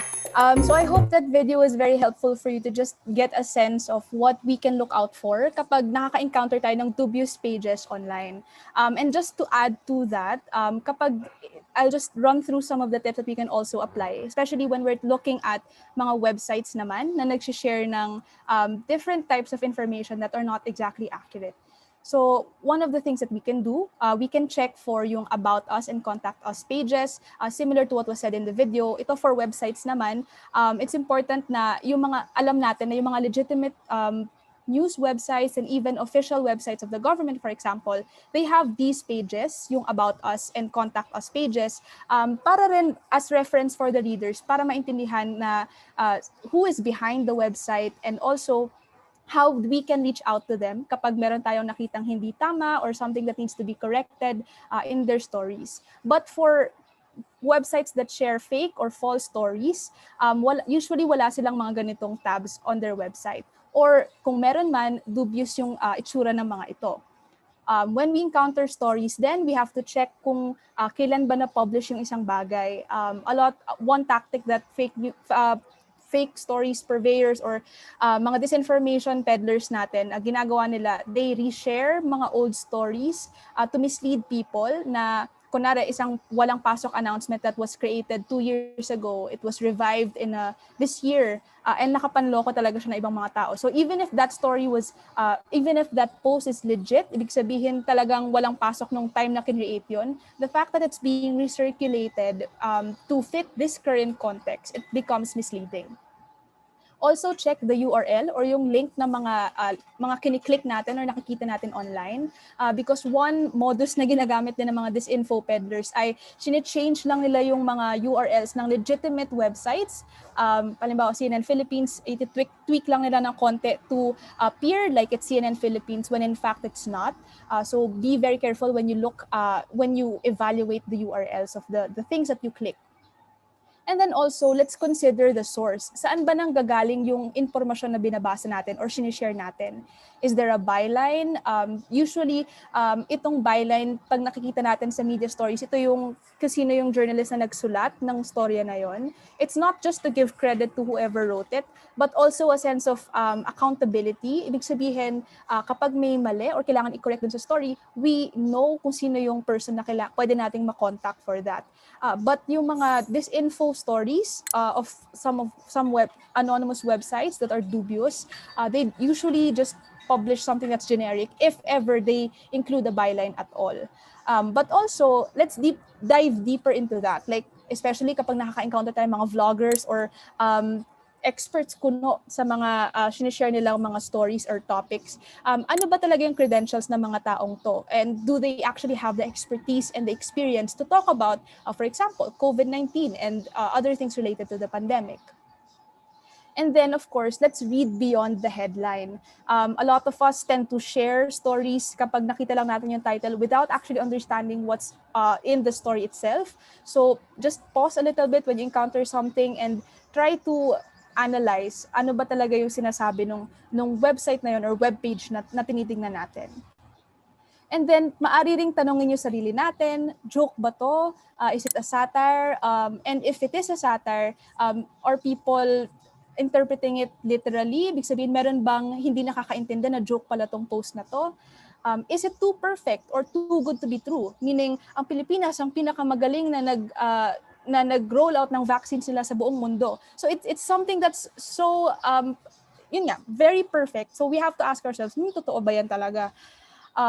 Also, na-mention na rin to kanina, does it make you angry or does it trigger a very powerful emotion in you, like make you very sad or very happy or irritated or annoyed? Kasi ang madalas na tactic na ginagawa ng mga disinformation peddlers ay they target your emotions in order for you to, instead of thinking logically, nagre-react ka na lang based on what you feel, not because it's rational to ask na factual ba to or totoo ba to. And then, na-mention na rin to kanina, let's also check our biases. Halimbawa, may sinabi yung isang politiko na ayaw mo, kahit totoo naman yung sinabi niya, hindi natin siya pinapaniwalaan. Or in the same way, if we're biased towards a person, we're vulnerable to believe everything that person says. I think it's important to note naman na lahat naman kasi tayo may biases. Ang importante lang ay alam natin yung mga to and aware tayo kung paano tayo naapektuhan. In the interest of time, I think we can move forward to some of the materials that I can share with you that's available on our Learning Corner on our website. If you want to know more about some of the skills that you can learn and some of the things that you have to siguro understand para kayo mismo makapaggawa kayo ng sarili niyong fact-checking. Again, this Learning Corner is available on our website. Just go to this link. Meron dito yung mga video tutorials tulad ng pinakita ko kanina and also some quizzes that you can take to test your fact-checking knowledge. And of course, nandun din sa Learning Corner namin itong do-it-yourself guide on fact-checking na pwede rin nating i-access sa link na ito. We're sharing this to anyone and everyone because we believe na kahit sino sa atin, lahat tayo pwede at dapat maging fact-checker. So we really encourage you guys to access these resources and share them within your own networks, especially kayo mga community leaders kayo and you guys already know, especially sa inyo, kung sino yung mga tao sa loob ng inyong community who need this the most. Okay, so that ends our discussion for now. But before we proceed to the activity, maybe we can accommodate a few questions if meron tayong mga paglilinaw or just out of curiosity, things that we want to know more about. Ayan.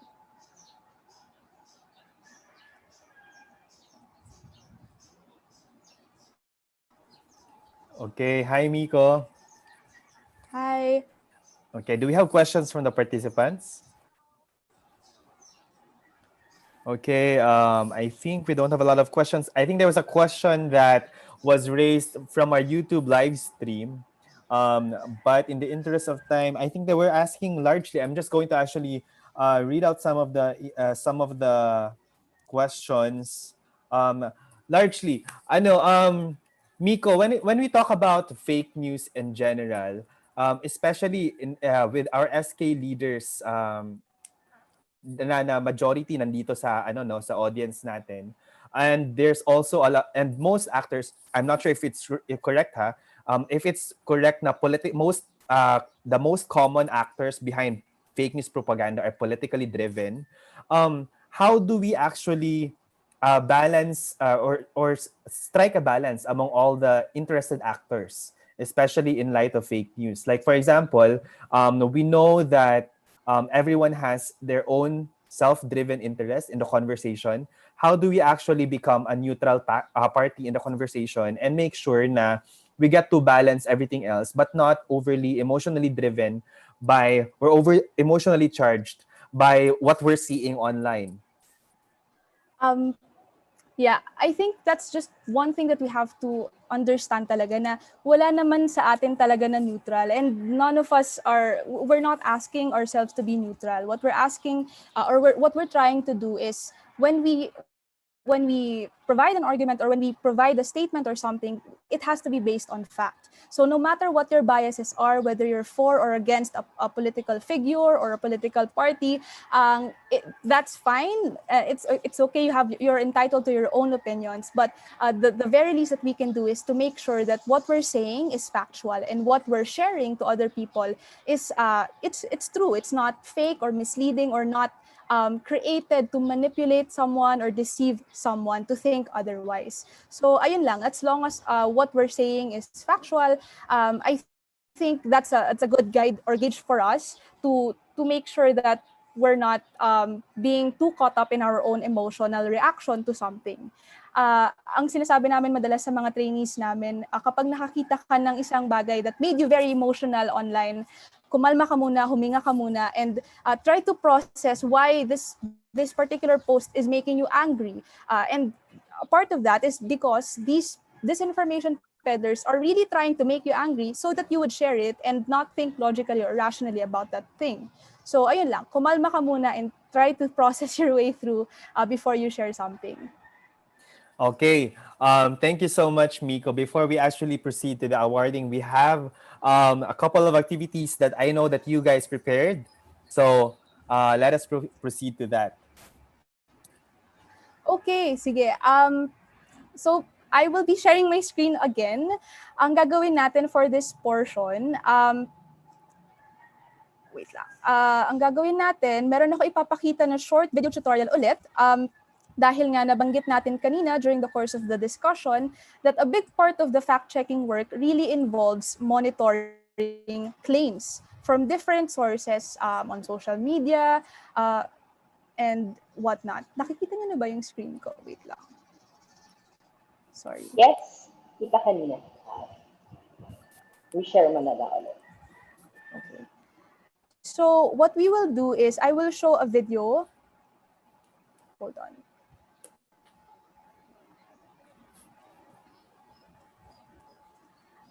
May i-share akong video about the criteria that we can use to determine which claims should be fact-checked. And then magkakaroon tayo ng short game just to apply the skill that we learned. So, hold on. Nagkakaroon ako ng issues with sharing my screen.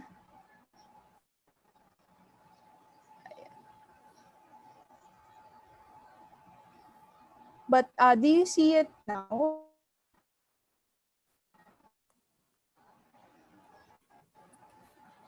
Ayan. Yes, Miko, we can see it. Sige, if kita na natin, I'll just play this video first.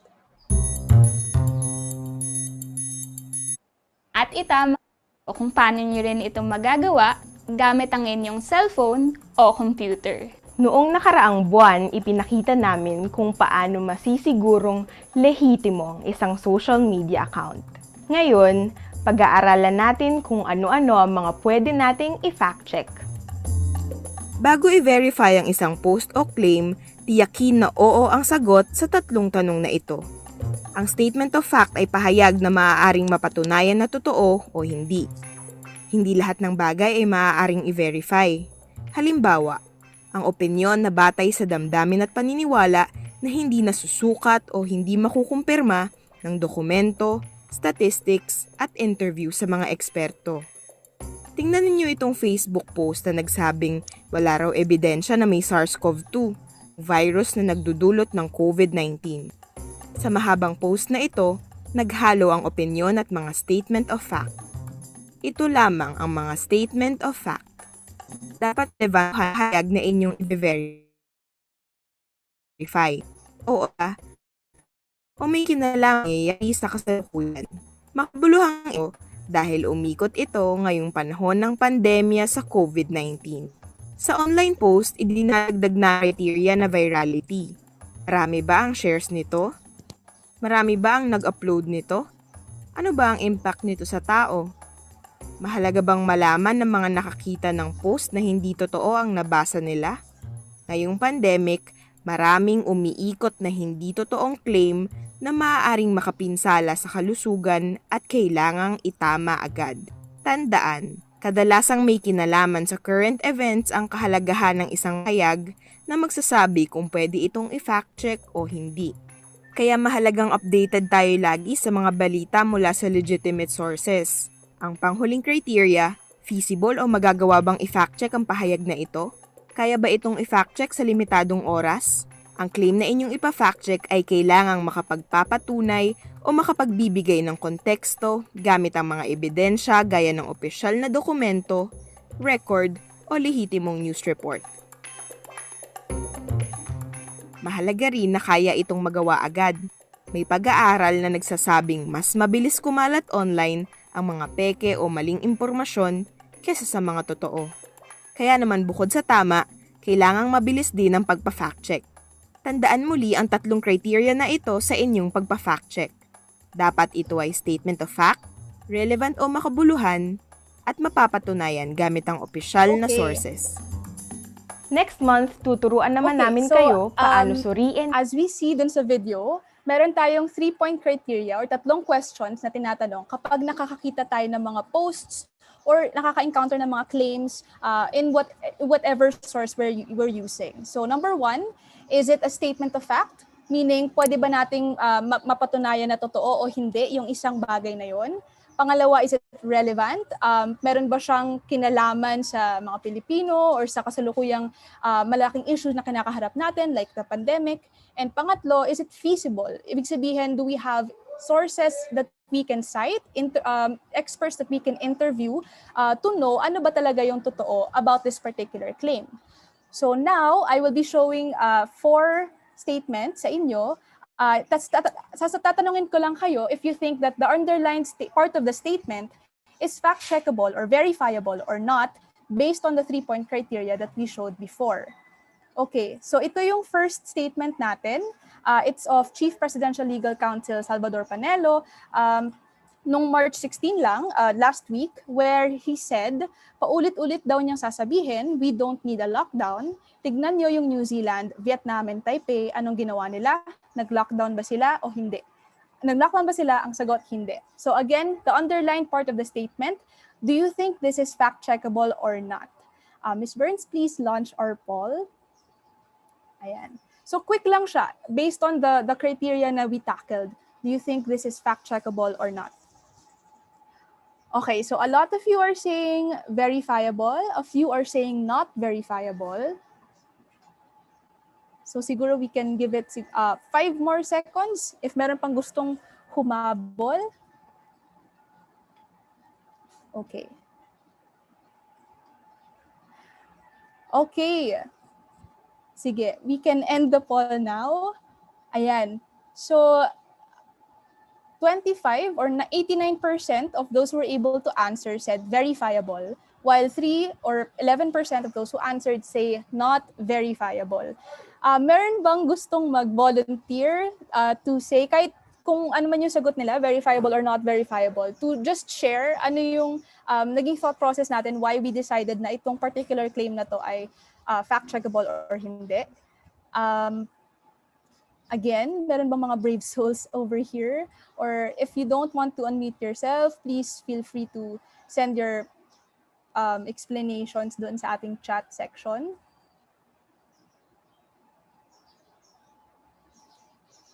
Ayan, meron bang gustong mag-share? Okay, si Aaron says, verifiable since pwedeng i-communicate, itanong if they really did it or not. Okay? There can be legit sources to verify the data. And Christian said it's verifiable. Okay, so tama po, no? Lahat ng mga shinare natin sa chat, it's verifiable because it passes the 3 questions that we asked earlier. Number 1, it's a statement of fact because we can actually debunk kung totoo ba or hindi na nag-lockdown itong mga bansa or mga jurisdictions na sinabi ni Secretary Panelo. Pangalawa, it's relevant because he is comparing the situation of these countries in the context of the Philippines, kung dapat ba tayong mag-lockdown or hindi with the rising cases of COVID-19 that we're facing right now. And then pangatlo, it's feasible because we can easily search for official documents even online or even reach out to the embassies of these jurisdictions if we can't find the resources online kung totoo bang nag-lockdown sila or totoo bang hindi sila nag-lockdown at all during the course of the pandemic. So thank you very much for that. Let's go to the next statement. Okay. So ito, last month naman, si presidential spokesperson Harry Roque, he said, presidents will come and go, but in the annals of Philippine history, President Rodrigo Duterte will be remembered for beating COVID-19, among other things. So the entire thing that's underlined, do you think this is verifiable or not? Please launch the poll. Okay, ayan. Okay. So a couple of you are saying, again, it's verifiable. A majority of you are saying it's verifiable. Some of you are saying not verifiable. Siguro let's give it 10 more seconds para sa mga gustong humabol dahil 29 pa lang of 58 yung nakakapag-vote. Ayan. 3, 2, 1. Okay. Okay, so majority of you again said it's verifiable, while 22% say it's not verifiable. Kanina yung mga nag-share, no, yung mga sumagot ng verifiable. Can I hear from the people who say na this particular statement is not fact-checkable? Opinionated man ito masyado, okay? Sabi to ni Felix. Christian says, we have not beaten COVID-19 yet. His term has not yet ended. Not verifiable, sablay sa third question. Okay, so thank you very much for sharing your answers. Those are actually all correct. This is not verifiable because if you notice, this is a will statement. Ibig sabihin, it pertains to an event that hasn't happened yet. You guys pointed out we haven't defeated COVID-19 yet. Hindi pa tapos yung term ni President Duterte. So at this point in time, hindi feasible for us to fact check this statement kasi we don't know how President Duterte will be remembered. We don't know if we will in fact beat COVID during his term. So this statement is not verifiable. Next, this is a post that was published by a vlogger on Facebook. It really went viral back in October 2020. So sabi niya, by wearing masks daw, yung major organs natin will get too much carbon dioxide and not enough oxygen, which will then lead to organ damage and failure. Okay, so do you think this is verifiable or not based on our criteria? Okay, so marami nagsasabi verifiable. About 82% of people who have already voted. Some of you are saying not verifiable. Let's give it another 10 seconds for the people who want to catch up. Kung gusto pa nating bumoto. Ayan. Okay, so wala na atang hahabol. Ang mga marami nagsabi na 83% of you, of those who answered, said it's verifiable. 70% said not verifiable. So this is actually verifiable because it fits our 3-point criteria. It's number 1, it's a statement of fact. We can check kung totoo bang nakaka-cause ng pagdami ng carbon dioxide yung pagsusuot ng masks every day. Pangalawa, it's relevant because we know that wearing masks right now in the context of the pandemic is very important. And number 3, it's feasible because we can reach out to experts, medical experts, and health authorities like the DOH or the World Health Organization to get their comment on this particular issue. And in fact, we actually did fact check this, and para lang klaro sa ating lahat, this statement is not true. And finally, our last statement for this activity, Senator Risa Ontiveros, in a recent statement that was released by her office, she said na this is in the context pala nung nabanggit natin kung nabalitaan natin yung mga nakitang Chinese militia ships sa West Philippine Sea. So nag-react si Senator Ontiveros, she said, kung tunay na kaibigan daw natin yung China, hindi niya pagsasamantalahan yung Pilipinas. Malacanang really does need to reassess this so-called friendship because China has caused irreversible damage to our seas, yaman na hindi mababalik. Kung hindi pa rin galit ang palasyo, bakit? So let's focus in on the underlined part of the statement. Itong Malacanang really does need to assess this so-called friendship. Do you think this is verifiable or not?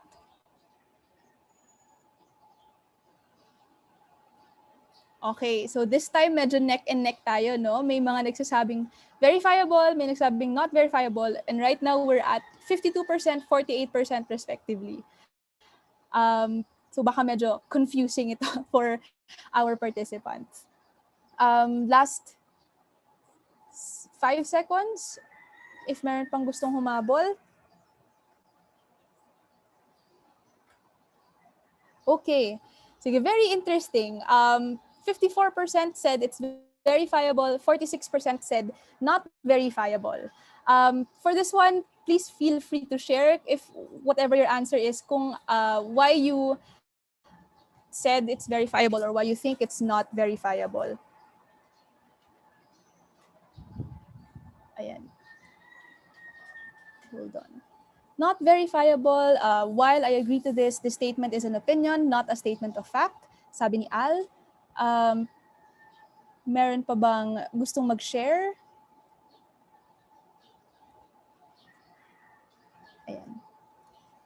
sige, baka nahihiya yung iba. But this is very much true.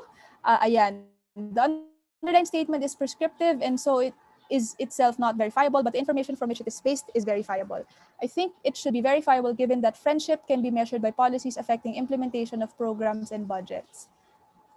Okay?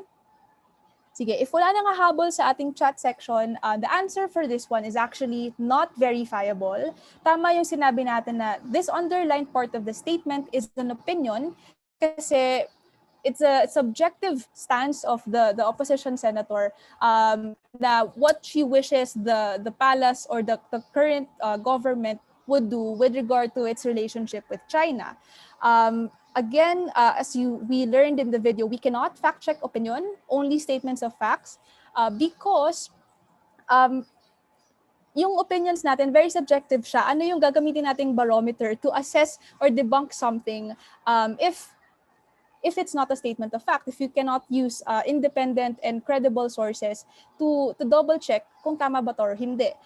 So what we can do for this particular statement is keep this in mind and monitor kung magbabago ba yung stance ni Senator Ontiveros in the future. Then it will fall under as flip-flop. So while we cannot fact check this to say that it's false or misleading or fake in this case, pwede natin siyang i-monitor just to see kung magbabago ba yung tono niya in the future. And then we can fact check it as a flip-flop. But as of now, we can't because it's an opinion.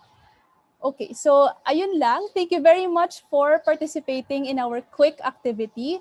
I hope that was very helpful for you guys to guide you in monitoring yung mga statements na na-encounter natin every day. Okay, thank you so much, Miko, for that presentation, for the activity, and for the insights that you shared on the work, the decades-long worth of work ng Vera Files, an IFC and verified fact-checking organization. So before you leave, Miko, we'd like to actually present this e-certificate for you and for Verifiles. The certificate of appreciation is given to Verifiles for sharing their insights and experience as our partner organization during the Media Civics Lab seminar workshop on fake news and disinformation given this 27th day of March 2021 in Manila, Philippines, signed by yours truly and Dina Lewis, Assistant Cultural Affairs Officer of the Embassy of the United States in the Philippines. And this same certificate, by the way, is also given to you, Miko Angela Camba, for sharing your valuable knowledge as guest speaker.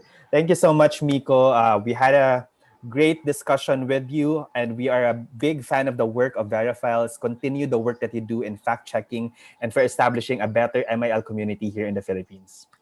Thank you so much. Salamat rin po for giving the time. Okay, so now everyone, we're actually moving forward to the last part of our seminar workshop. In today's session, our main speaker is Dr. Sharmila Parmanand. Dr. Sharmila Parmanand is a renowned debate educator and analyst. She has a PhD in multidisciplinary gender studies from the University of Cambridge and a Gates Scholarship. Her doctoral research examined sex trafficking discourses and interventions in the Philippines from a critical perspective. Most of her research projects interrogate how development and state interventions targeted at women in the global South reflect and shape their lived realities, with a focus on gender and international development, politics of knowledge production, and feminist entanglements with the state and issues of human rights and women precarious labor. She has a Master's in Development Studies from University of Melbourne on an Australian Leadership Award scholarship. Sharmila has advocated critical thinking as a debating coach and trainer in at least 28 countries. She is a 3-time Asian debate champion and has shared her analysis on the sociological reasons behind the growth of fake news and disinformation to different Philippine media outlets. So I'd like to welcome to you all our main guest speaker for today's lecture session on critical thinking, fake news, and disinformation, Dr. Sharmila Parmanand. Hi, Sharms. Hello. I just want to check, can everyone hear me? That is the million-dollar question in Zoom world. We can hear you. Excellent. Okay. So, hi, everyone. Thank you for having me here. It is a huge honor, and I'm also really grateful for initiatives like this one because it, given that we exist in a world where, most of us are getting our news from online sources, it's very, very important to think about how to become critical consumers of information. So I have a bunch of slides that I've prepared for you, and I will just start sharing them now. Cool. Let us do it as presenter view. Great. So Gab has been very generous in his introduction, so I'm going to skip that. So things that we can expect from this segment, right? I was listening in on the previous lecture, and what I'll do is just treat some parts of this as review so that we don't end up repeating bits. So it's kind of just like a refresher. And then we move on to the parts that might be more new or that takes the conversation in a slightly different direction. So first, we'll just do a refresher of some key definitions by way of an introduction. And then we'll understand information disorder, right? The processes behind it. We look at some examples of it, what really drives it, right? And then we will focus on individual and collective solutions, because I do think this is not a problem that we can solve individually. There are things we can do as individuals, but there are also specific collective solutions that we as a society or as a political community can prioritize or can, push for. Gotcha. Use slideshow there. I hope this is better. Cool. All right. So one thing to emphasize in terms of this discussion of fake news and assessing news is when you're looking at texts or images or stories, and this is not just social media posts, right? This is, things that are passed on in WhatsApp and Viber groups as well. These are a representation of reality, but they're not an exact copy of reality, right? Everyone has a take on what reality is. And any representation is immediately an interpretation. So does that then mean, everything is equally valid and true? Obviously not, right? It's not always that you can apply absolute objectivity to an information or to an article, right? But it doesn't mean that all representations are equally valid. We still have a spectrum of truth that we should be looking at, right? So within that spectrum, you're going to see that some representations are a mixture of facts and lies, which makes it then even more confusing, right? While some are distortions or selective portrayals. Now, some facts are very easy to verify, others not 100%. Remember when there was a lot of, confusion and uncertainty over, does COVID testing work? COVID is a really good example of this, right? Because when the pandemic broke, we didn't have a complete set of facts yet because the World Health Organization was like, wait lang, we're also investigating this. Wala pa tayo masyadong alam about the vaccines. Hindi pa natin verified completely kung how transmission happens, how many mutations there are, right? So even in that situation, wala pa tayong clear set of facts. At the same time, we can tell for sure what is not true already, right? Or what is unlikely to be true. So in those situations where it's a bit murkier, so it's not as obvious as the sun rises in the east or 1 + 1 = 2, then it becomes a little bit harder to spot, right? But that doesn't mean we should give up. So some things are easier to spot than others. Other things are a bit harder to spot. All right. So to understand the ecosystem, I think this has been done already earlier today. So let's just do a quick refresher. There's two things, I think an important distinction here to keep in mind. And I'll also explain why I think this distinction is important, right? So sometimes we are exposed to misinformation, which would be false or out of context information. So maybe the speech was actually really given, maybe the quote was actually really given, but you're being shown only a selective portion of the quote, or you're being shown the quote but not being told in what context or in what speech it was given, under what occasion was it given, what year, right? So that too is still misleading because you are being deprived of the context to assess the factuality of the situation or the important facts of the situation. So regardless of whether there's intent to mislead, it's still misinformation. It's still false, right? The second one is false, manipulated, or deliberately misleading or biased information that is intentionally being spread, right? So usually through things like planting rumors or paying influencers, or even through bots, right? And the goal is to influence public opinion or hide the truth or distract people, right? Now, why is intention so important? Pareho lang naman yung effect. Both of them are misleading. Intention is important. Why? For two reasons. One, it means that even if you did not intend to do it, you can still end up spreading false information, right? Which means this is a burden we all carry. Even if our intentions are pure, we should still check ourselves because we may unintentionally spread false information. And second, this one is also scary, right? It means that there are some actors that are systematically spreading false information who actually intend on doing this, right? There's a production side here. And we'll talk a little bit about the production side. And sometimes they're even using automated technology. And like I said earlier, some fake news contains a mixture of correct information. Madali sana kung purely kasinungalingan, right? E di madaling i-verify. Yung mas mahirap ay may combination of truth and fact. Magpa-play siya ng video. Oo nga, nangyari nga talaga yung quote na yan, pero iba naman yung konteksto o hindi naman kompleto yung pinapakita sa'yo. So that is harder to spot, right? Okay. So here's a model very quickly. I'm sure you've gone through some of this content already of different types of mis or disinformation. So a common one would be satire or parody. It's like jokes or like a lot of the memes you see, which kind of falsely attributes quotes to people, but the point is to be funny. Now, the logic here is it should be obvious to the reader that it's a joke, but it's not that obvious to some people. So we'll have a chat about that in a bit, right? Next is misleading use of information to frame an issue or an individual. So it's not exactly false, but it is misleading because that is not quite exactly what the person said. Like it's not a fair summary or a fair representation of what they said. If you have access to the full information or the full data, you will not arrive at that same conclusion. But it is specifically nudging you into a different conclusion, making use of half-truths or selective distorted portrayal, right? Imposter content, this is very common. We saw this and we still see this right now. It's when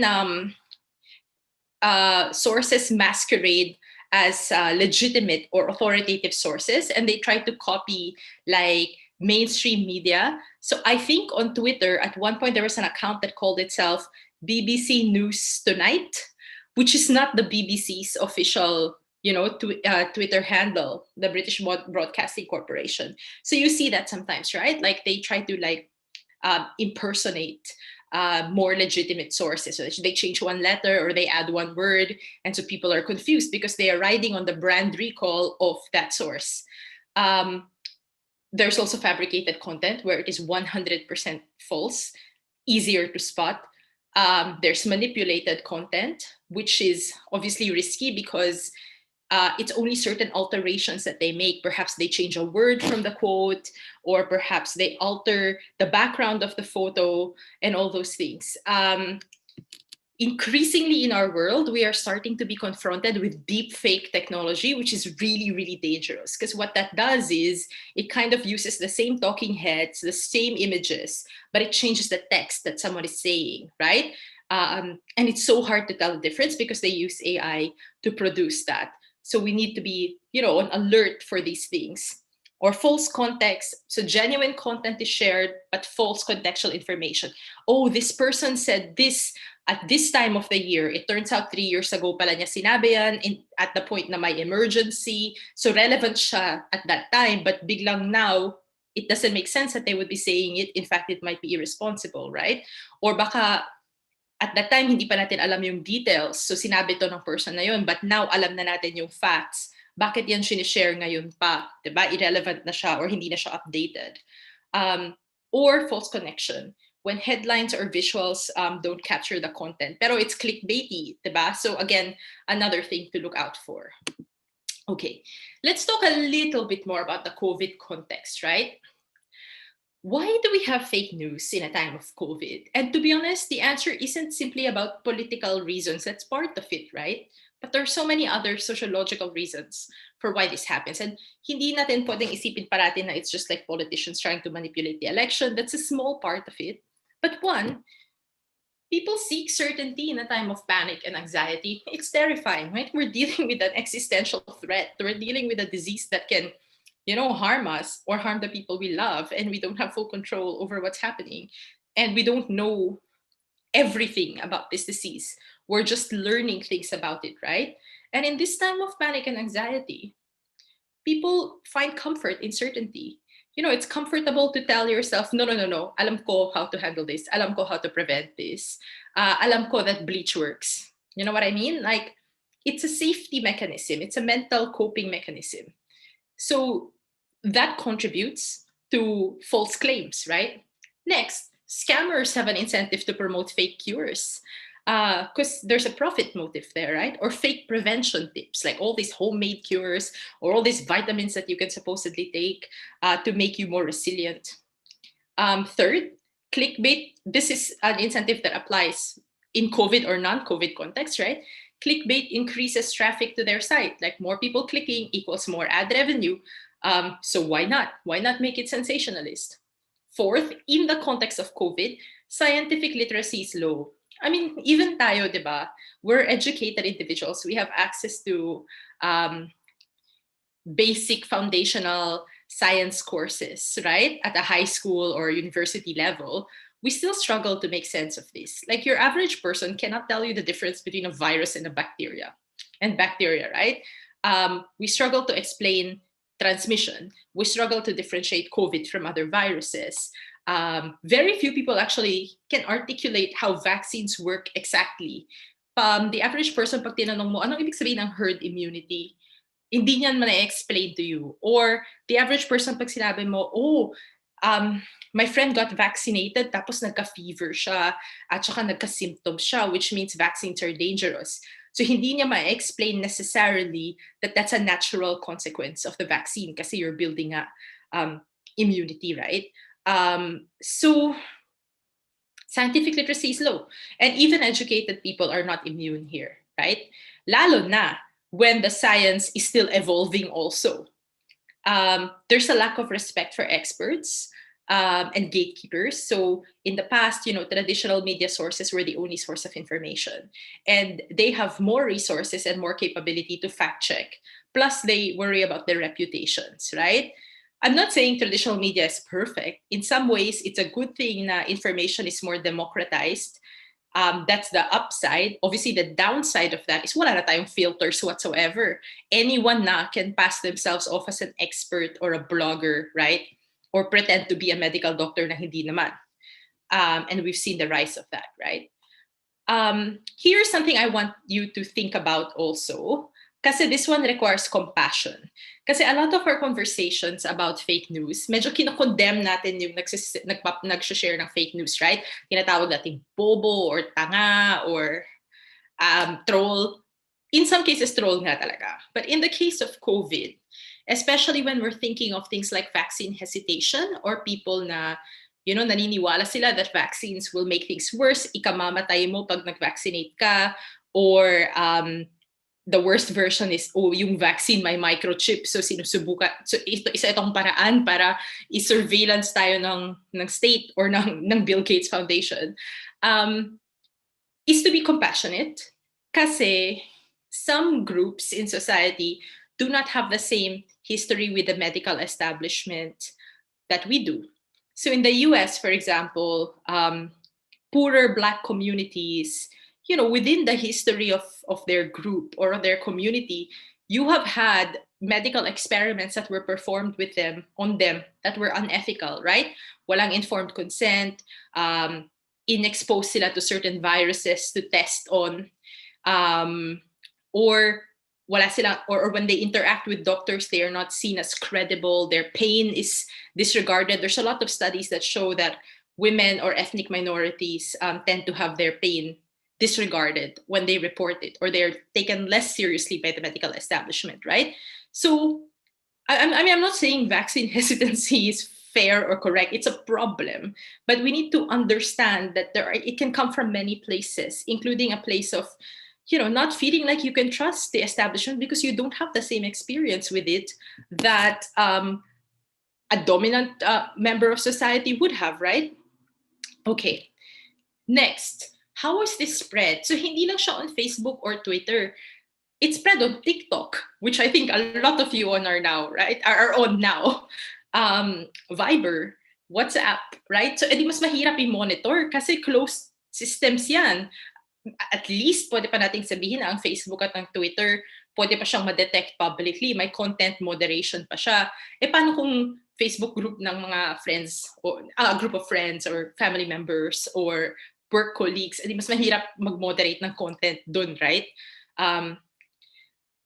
And obviously, echo chambers, we tend to, and confirmation bias, so I think you've encountered these terms already, we tend to consume information that validates our worldview instead of the other way around, right? Instead of consuming information to arrive at an informed decision, the human brain, sadly, has a lot of cognitive biases and operates in a different way. It seeks out information that confirms what it already thinks. And we tend to operate in social groups that think like us or have the same literacy standards as us. So medyo mahirap to see beyond our information bubbles.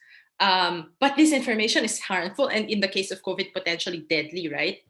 So here's some examples of like, I'm sure you're familiar with some of this. The World Health Organization has had to release many fact sheets. Whoops. So you've had this lie that drinking ethanol or bleach, which Trump, and a world leader, right, suggested, can cure COVID or can be extremely or like prevent it. So World Health Organization was like, hello, newsflash, no. And companies that were selling bleach had to clarify, now please don't drink our product.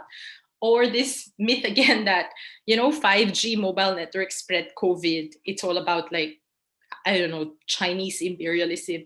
Again, we've had to clarify, no, that is not how it is spread. At one point, people were like, oh no, we cannot receive letters or packages from China. Yes, you can, because the virus doesn't live on surfaces for that long. Or this whole, oh no, if it's cold weather, maybe it will kill the virus. Or, oh, if it's too hot, it will kill the virus. So you've had people like standing under really hot temperatures or taking really hot showers in hopes of killing the virus. Nope, none of that is true. But it like appeals to this pseudoscience desire for certainty. And you're like, yeah, heat does kill germs. Maybe it'll kill the virus. No, it doesn't. And also at those temperatures, you would be dead and burned, right? So again, the World Health Organization had to like really combat a lot of this. And the worst part is some world leaders and some influencers were also propagating it. So that makes it harder to play catch up and to offset their influence here. What are the broader harms of fake news? So in the context of COVID, there's a lot of undermining of important health messages, right? Which results in people, here we go again, like self-medicating, dangerous. In the worst case, people end up ingesting harmful things like bleach. In the best case, they do things that really have no real effect, but like, I don't know, taking vitamins or like wearing triple masks, yung wala masyadong effect, pero akala nila it's protecting them, right? Or resorting to alternative treatments or downplaying the severity of the danger na parang, ay, okay lang, mainit dito sa atin, hindi yan magsaspread. Or, say na, certain groups of people are more vulnerable to others, which is true, but also that I am not at risk because I'm an athlete. Or nakuha ko na siya, so hindi na ako at risk. Well, we don't know. Actually, the data shows that you can contract it again, right? Superstition, home remedies, conspiracy theories. So these are the specifically unhealthy and harmful behaviors, right? Okay. Next, this one I think we've covered a lot. It undermines democracy and elections. If wala tayong informed consent or informed decision about the people we're voting for because we're being fed information that is inaccurate or misrepresentative, na parang sinabi ba ni person to yan, then we're not making correct decisions, right? And we're not just being fed. Sometimes we participate in that system of perpetuating that information as well. The third harmful effect is it drowns out credible journalism. And we need to remember na ang hirap na nga at this point for traditional media companies to stay afloat or to survive kasi the move to online has meant marami na silang competitors. And as I said, on the one hand, that's good. But on the other hand, ang hirap na for them to secure their profit base. Tapos in some countries, the media is under attack pa by certain governments. You see that in Malaysia, you see that in Singapore, and even in the Philippines, you see that, right? So they're dealing with that. They're dealing with increased competition and shrinking profit. Tapos, fake news pa is likely to become more sensationalist and viral. Kasi, as the previous speaker said, Miko, it appeals to base emotions, right? It invokes fear or anger. And so that kind of pushes you to share it. Whereas, credible journalism might be written in a way that is more balanced. The language that's used is a bit more neutral, and the conclusions are a bit more tentative. So it doesn't say things like XYZ will save you, or X will kill you, or X is to blame for Y. It's written in a more more neutral, a slightly more objective way. And so that's not what gets people to share it. That's not what gets people to read it. Kasi hindi clickbait, diba? But then when that keeps happening, if our main source of information then becomes the more, viral, the more sensationalist stuff, these credible news agencies, mamatay talaga siya, diba? Saan siya kukuha ng profit na ngayon? Or ang mangyayari, even your credible media companies, they will be forced to compete on that level. Sasabihin nila, hala, kung sobrang neutral ng title na to, kung sobrang boring, baka wala nang magbabasa nito. So baka kailangan rin natin to be a bit more clickbaity. And that's why you see even traditional media companies are starting to play this game sometimes, not always, but sometimes. So minsan you're like, teka lang, bakit ganyan yung headline ninyo? And that's the new, those are the new rules of the game. It's a new game. And they need to compete or they die. So delikado siya, right? Because fake news has effects on the entire ecosystem and the entire environment. Eventually, our sources of more balanced news are being threatened as well. It leads to truth decay and lack of trust in any information. Kasi if you read one thing and then you read another thing contradicting that, and then you read another thing,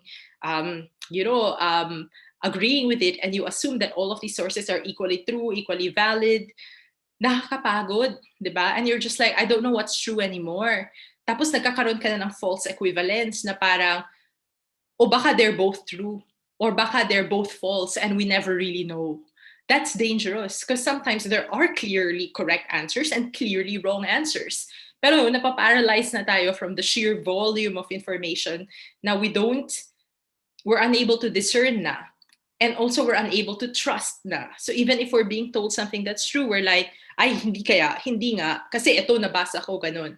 That's dangerous because we do need, while it's important to question authority and while it's important to always be critical, we do need to recognize certain baseline facts as true, right? Like what the scientists tell us about climate change, what they tell us about COVID. Pag may scientific consensus ka, then that's what we should be basing our policies on and basing our behaviors on, right? It also promotes scapegoatism, and we're going to talk about that in a bit. But things like, anti-immigrant messages, which we've seen happen with COVID, or like very racist responses. So there will be examples of that in a bit. Okay. The other thing I want to call your attention to, which I guess would be a subset of disinformation and misinformation, but it is even a lot harder to spot because it's very subtle, or it's more subtle, is framing. So what does it mean to frame a thing? To frame is to select aspects of a perceived reality and then emphasize these aspects to nudge listeners into interpreting and evaluating solutions and problems in specific ways. So they're not immediately visible. Yan yung thing, right? But they are powerful. Kasi parang inaangulo mo yung story na hindi mo dinedeclare na yan yung ginagawa mo, right? You're not saying, I am looking at this from the perspective of, criminal justice lang at hindi ako nagpo-focus on the health aspects. Hindi mo naman dinedeclare yung frame, right? So that's why like a picture frame, or even like my Zoom call right now, right? You don't know what's happening on the other side of the room or behind my laptop. For all you know, it's a mess. It is a mess. Because what you see is just this, right? And I'm not normally going to tell you that. So ganun na rin yung framing, right? But So you don't realize that certain things are being omitted, certain things are being, included. You don't realize that because what you see is just what's in front of you. But it's dangerous because it affects what you think about things and how you think about them, right? And like I keep seeing, they're not outright lies. So hindi mo pwedeng, kasuhan yan or necessarily or sabihin na hindi yan totoo. Kasi it might be true, right? But it is being presented in a very manipulative way. And then it affects how we process information or understand things. I'll give you some examples in the COVID context. But why do frames work, right? Why are they effective? That's because people constantly struggle to interpret their life experiences and to make sense of the world. So this is kind of a little bit like what we said earlier about anxiety, insecurities, and certainty in a time of COVID, right? We are trying to process so much information. And as in our generation, especially, there are so many sources of information. Our peer group, different media outlets, Facebook, Twitter, Instagram, TikTok, our teachers, our parents. We're very connected to many, many communities. How many WhatsApp groups are you a part of? How many Facebook group threads, group chats do you have, right? Like, this is not how the generations before us necessarily operated. I think on any given day, I have at least 10 to 15 active WhatsApp groups, right? So it's a constant bombardment of information. And the brain can't process that. We don't have as much time and energy to process that, right? But we need to make sense of things. Otherwise, then how are we going to function? How are we going to make decisions? So we take shortcuts. We use proxy standards or proxy criteria. By proxy, I mean we don't have time to process everything. So we use specific filters or specific categories and frameworks or schemas. That's our way of simplifying and processing information. That's not neutral, right? That is going to be influenced by your specific experiences in the world, by your knowledge base. So knowledge base matters here because if you are someone who is a little bit more scientifically literate, you understand how viruses reproduce, you understand that bleach is dangerous and can kill you, and that affects how you make sense of the world. So immediately, pag may nakita kang ganong information, you filter it out. You're like, hindi yan totoo. Or let's say, you understand that some people are going to struggle in quarantine because they have to feed their families, then you'll be like, teka lang, pero asan yung social protection? Diba? Like if your baseline knowledge is higher, then that kind of, it's almost like insulation, it's almost like immunity. Then it allows you to filter at a higher level. But if you don't have any of these things, then you could get it wrong when you are simplifying or when you are processing, right? Tapos enter confirmation bias, which we talked about earlier, right? This tendency to interpret and recall information in a way that supports what we are thinking because it's comfortable. So this is why we are vulnerable to framing, even when we don't fully realize it. And we probably do framing in our real life too. Okay, in the context of COVID, let me give you an example of 3 different frames that we have seen in the news cycle and in also our own personal social media and information environments. So the 3 frames: 1, law and order; 2, health; and 3, social justice. Magkaiba yan. I mean, obviously you can combine them, but at any given time, some frames are more dominant than others. So, a law and order frame for COVID, ano yung agenda dito? Yung agenda dito ay the understanding of the problem here is ang nagpapalala sa COVID, undisciplined individuals, mga matitigas na ulo, mga hindi nagko-comply. It is a discipline problem, right? Ang emphasis ay sa discipline at sa compliance, hindi sa health, hindi sa social justice, disiplina. And so ang agenda dito ay the kind of solution na dapat i-prioritize: police powers, checkpoints, curfews, right? So it's about really, really restricting people's movement and freedoms. Fine. Ano yung strategies dito? Pag ito yung slant, right? Ito yung frame. You will see lots of images of problematic individuals. So mga pasaway. So pictures ng mga pasaway na meron naman minsan. Mga pasaway na nag-gather together kahit na bawal. So mga nagpa-party, nagiinuman, mga taong hindi nagba-mask correctly. So yan yung focus. At saka images of the police patrolling the streets to implement order, right? So yung mga checkpoints, pinapakita na, oh, thanks to the police and thanks to the military, we have this orderly system, right? Ano yung sources kung law and order ang frame? Interview the police as your primary source kasi sila ang magde-define ng problem for you. So de-define nila yon as in the context of compliance with quarantine. And ang mga solutions nila ay, oh, we will punish people who breach quarantine, or we will we will institute curfews in certain areas kasi supposedly COVID is transmitted in those areas. I mean, some data suggests na curfews, we have to be very careful about them because if my curfew at any given time, there's a risk na you lead people to cramming themselves into public transportation at that time, right? Which might make it worse. But anyway, so yan yung usual sources. Paano kung ang frame health kaagad yung focus? And I think we see this in governments of Germany and New Zealand to some extent, partly also because Angela Merkel for Germany is a trained scientist, right? Ang focus kagad ay, think of this as a health issue, not a disciplina issue, right? And so the focus is, invest kagad in the health infrastructure. How do we protect our national health infrastructure, right?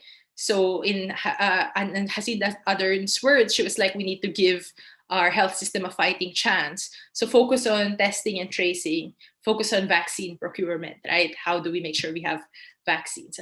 So someone with a health focus, ang magdo-dominate ng news cycle, ang magdo-dominate ng speeches ng government leaders ay focus on health and safety measures. So early enforcement of the mask message. So maaga pa lang sinasabi na wear masks, socially distance, be careful, wash your hands, be safe, don't go out unless absolutely necessary. And there's really a focus on protecting each other, especially the most vulnerable also, right? So you can see some of that at play. And in a health-focused discourse or health-focused frame, ang focus ay interviews with health professionals and scientists. So some governments, ang sinesentro nila yung scientist, right? So in New Zealand, for example, or Taiwan, yung heads of state, parating binibigyan ng airtime yung scientist. Na parang, okay, eto ang mangyayari, makinig kayo sa scientist. Ito yung explanation from the scientist, right? Ang ginagawa dyan, purposely, pinaprime yung mga tao, medyo kinocondition yung mga tao na this is the authority. The scientist is the person who knows what's going on. So makinig tayo sa kanya. Right? Which is a little bit different to how Trump played it, because Trump was like, teka lang, listen to me and not the scientists, right? So, and that affects the way the public engages with the information, and that affects the way the public then chooses to value the information of scientists. So in some countries, they're like, okay, we're being told that they are the experts, so kung anong sasabihin nila, rerespetuhin namin. But then in some places, if your own president is saying, scientists don't know what's going on, I think people are like, bakit kami makikinig sa scientists? So it undermines the authority of scientists, right? You don't even need to say it. It's just about who you put in front of the camera and how much how much you focus the discussion on certain themes. So kailangan mabilis yung pick up ng mga tao, ano bang nangyayari dito, anong agendas, right? Now, if the frame is a social justice perspective, which is usually combined with a health perspective, right? The focus is usually on things like unemployment, paano na yung mga workers na mawawalan ng trabaho, or inequality, na parang, it's not the same pandemic for everyone because some people can breach quarantine regulations and get away with it, but some people hindi, or some people can afford to stay home for 2 weeks kasi marami silang pera, so mabibili, they can afford to hoard food. Or for some people, they buy food on a daily basis kasi they don't have savings that will allow them to buy in bulk, right? or they have to go to work. They can't afford to not go to work. Or the focus is also on vulnerable populations. Pwede rin na, kailangan natin i-shield itong population na to kasi the elderly or the immunocompromised, right? So in this conversation, yung agenda is to push for safety nets and to push for cooperation and other-centeredness, right? Now, ano yung mga strategies under this? So you're going to see things like, medyo critical siya of punitive approaches. Critical siya of police presence. Kasi ang argument dito ay, this can harm the poor. Sila yung mga nahuhuli, sila yung, minumultahan. At saka kailangan nilang magtrabaho, ano gagawin natin? So, at saka may emphasis on social protection. So kung papastay natin sila sa bahay, we need to give them social assistance. And also the rights of essential workers, di ba? So the focus here is, sila yung nagsasacrifice for us. Sila yung nasa front lines. So A, taasan yung sweldo. B, bigyan natin ng protective equipment. So yung mga ganun, that's the focus of a social justice angle. So sino usually ang makikita mo dito sa interviews? Sino nagsiset ng agenda? Ang highlight dito ay health workers, essential workers, at saka community leaders, right? And the more ordinary citizens.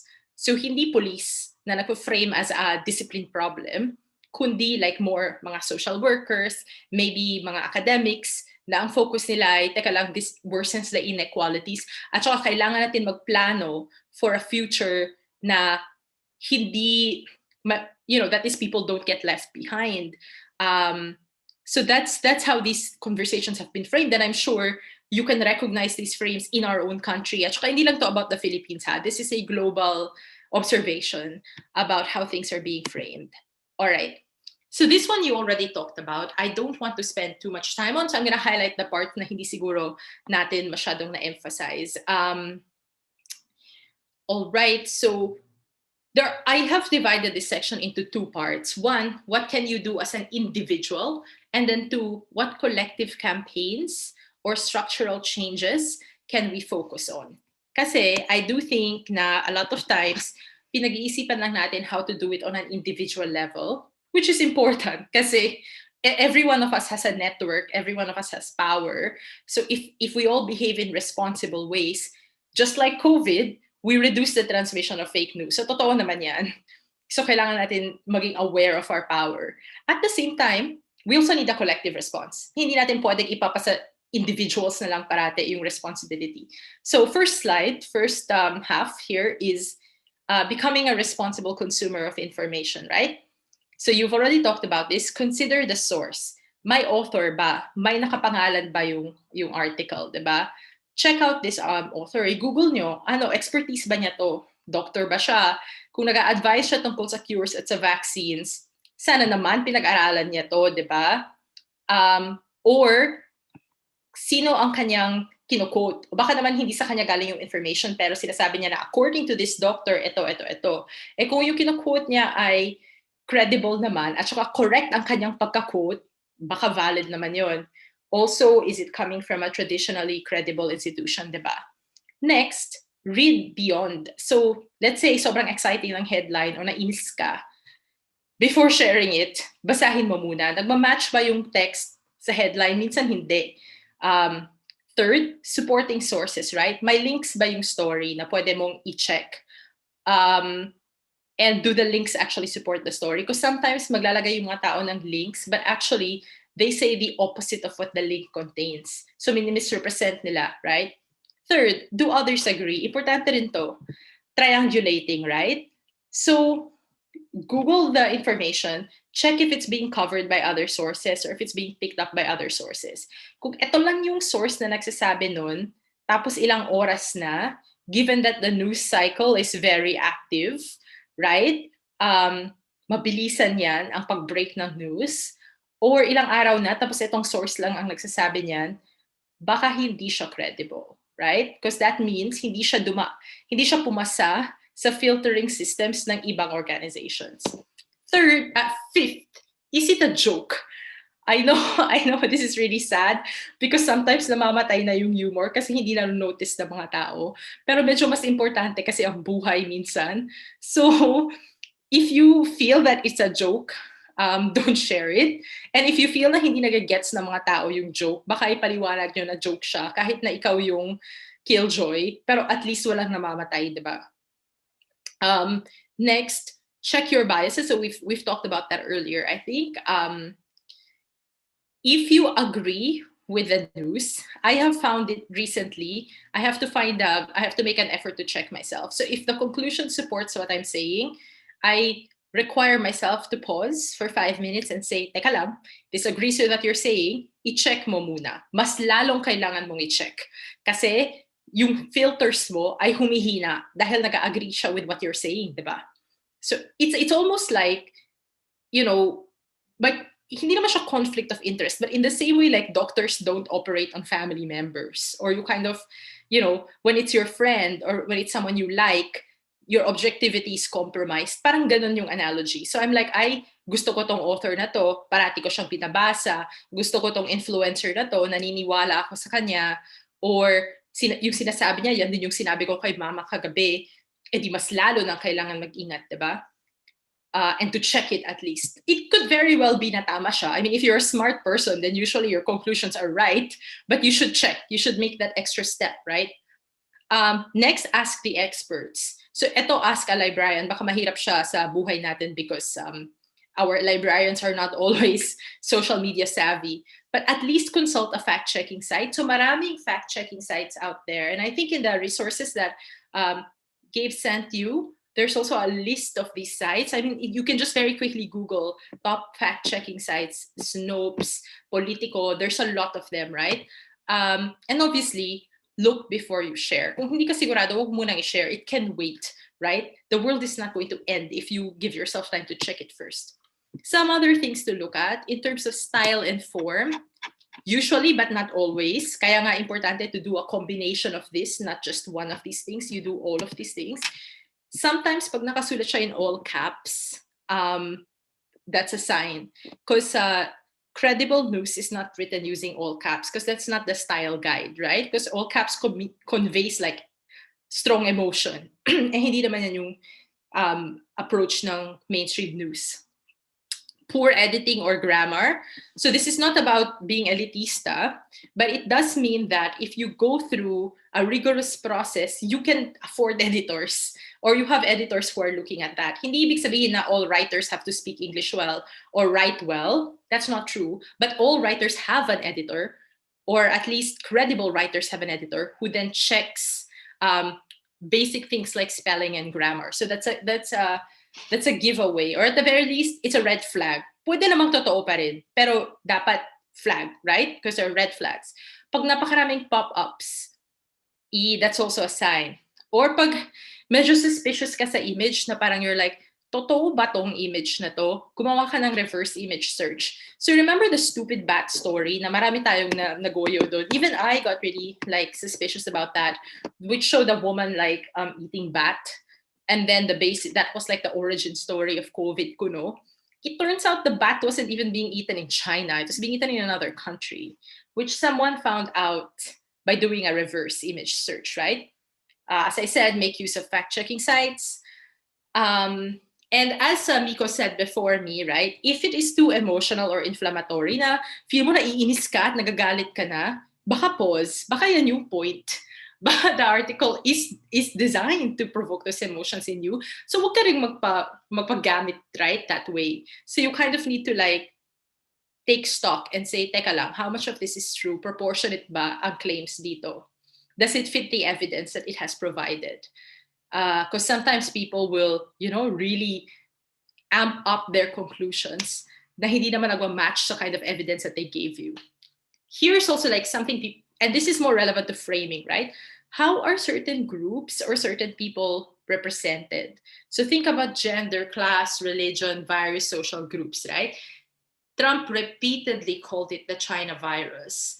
And that's not, that's not accidental.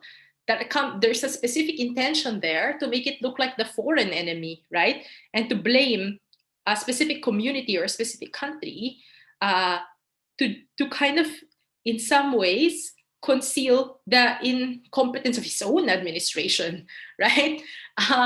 that has consequences. Like you have a rise in hate crimes against, Asian individuals in the US, but that has nothing to do with COVID. Like, attacking Asian communities is not going to make COVID better. Testing and vaccines will fix COVID. The bat story, like I said, right? That's again superstition, folk information, but then that spread like wildfire. And now we kind of generalize certain groups of people as like unsanitary or barbaric, and that's problematic. There are long-reaching consequences beyond COVID, right? So the next is, okay, given that your spider sense is tingling and marami ka ng red flags and you're like, this is suspicious. I like saying, sus. Ask yourself, meron bang alternative interpretations dito? Baka may ibang way na pwede tong ipaliwanag. Right?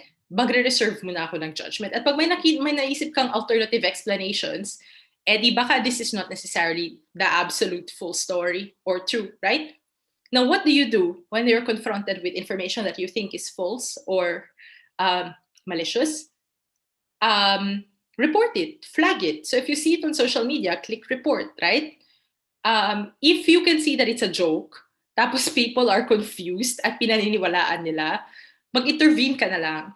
Kung may emotional energy ka, lalo na kung friends mo, sabihin mo na lang, hi, it's a joke. Or sarcastic yan. And that way you are saving them heartache, right? Here's the other thing. Naming and shaming is not always effective. Na parang, sorry, I confused myself. We have this tendency na parang papahiyain yung mga tao or condemn them na parang, oy, bobo ka, sobrang bobo mo, or bayaran ka. I mean, some people are probably bayaran.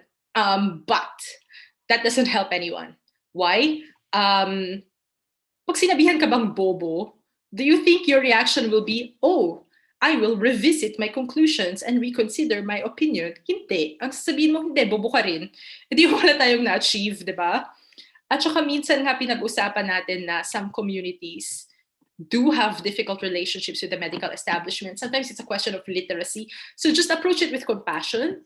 Na parang, I want to, if it's a family member, if it's a friend, perhaps to say something like, I saw that you posted about this. Sometimes kung pwede mo nga i-message privately, that might be better, right? And you can just say, I'm a bit concerned because based on these sources, parang hindi yan totoo or parang fake news yan. Tapos pwede mong i-supply yung credible source, right? Or yung fact-checking site na nagsasabi na this is false, this is a rumor.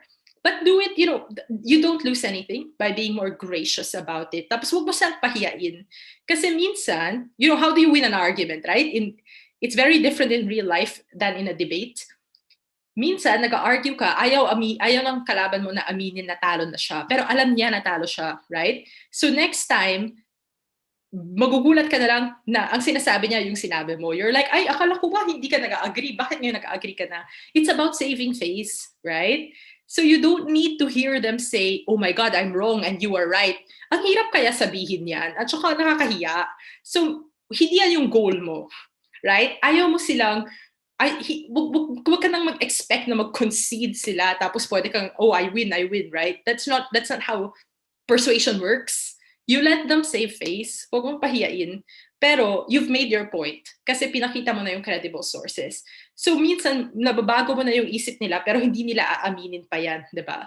But the point is, this is a gradual process. You cannot win it in 5 minutes, right? That sadly is what I have learned is the difference between debating and real life. Medyo mas long-term investment ang real life, lalo na kung family members, right? So again, paano pag may nakita kang, lies that are being spread, tapos nagva-viral na siya, at wala kang energy, di post mo na lang yung credible source. Sabihin mo, actually, this thing says the opposite of that, and this is more credible. And kung kahit na hindi mo ma-convince si OP, si original poster, si original post, pwede mo ma-convince yung mga sumusunod at nanonood, right? That's still important. Alright, collective solutions then. Kasi hindi naman natin ito masasolve on individual levels lang. One, let's be wary of giving governments too much power. So yung uso dito ay, uy, pumasa tayo ng fake news bill, right? Ano nangyayari to all over the world? Hungary did this, Malaysia did this, Singapore did this, we did this, right? Delikado yan, friends. Kasi fake news legislation can be weaponized. So Jonathan Ong has actually written about this, and I have it in my references section, right? Fake news legislation can also be weaponized to silence criticism and dissent. Kasi sino ba nagde-decide? Sino yung regulators, right? So hindi ko naman sinasabi never, never, never. Sinasabi ko lang na huwag tayong maging masyadong excited about fake news legislation kasi sobrang pwede siyang i-weaponize for censorship or to silence opposition, right? So I don't think the solution lies in, sadly, I don't think the solution lies in giving the government more power to censor. Here are alternatives that I have I can suggest. One is, ito yung sinasabi ko na we need to think of it from the production side, right? Like, fake news is a professional industry. Hindi yan some of that is just bored people trying to trick other people for laughs, right? Or small time, nagbebenta ng cures or whatever. Pero there is a systematic effort really to propagate fake news in certain cases. So, kailangan focus rin tayo on the production side. So, i-criminalize mo si individual na nag-share ng fake news, minsan ano ba na magmalay niya? At saka pag criminalize mo si individual, you don't stop naman other people from sharing it necessarily, diba? Or some other version of it. So, I think we need to demand transparency. So, the whole prevention is better than cure. Kasi other policies are very reactionary. We need a combination. I think we really need to demand na creative industries and ad agencies and politicians make public kung sino yung kliyente nila.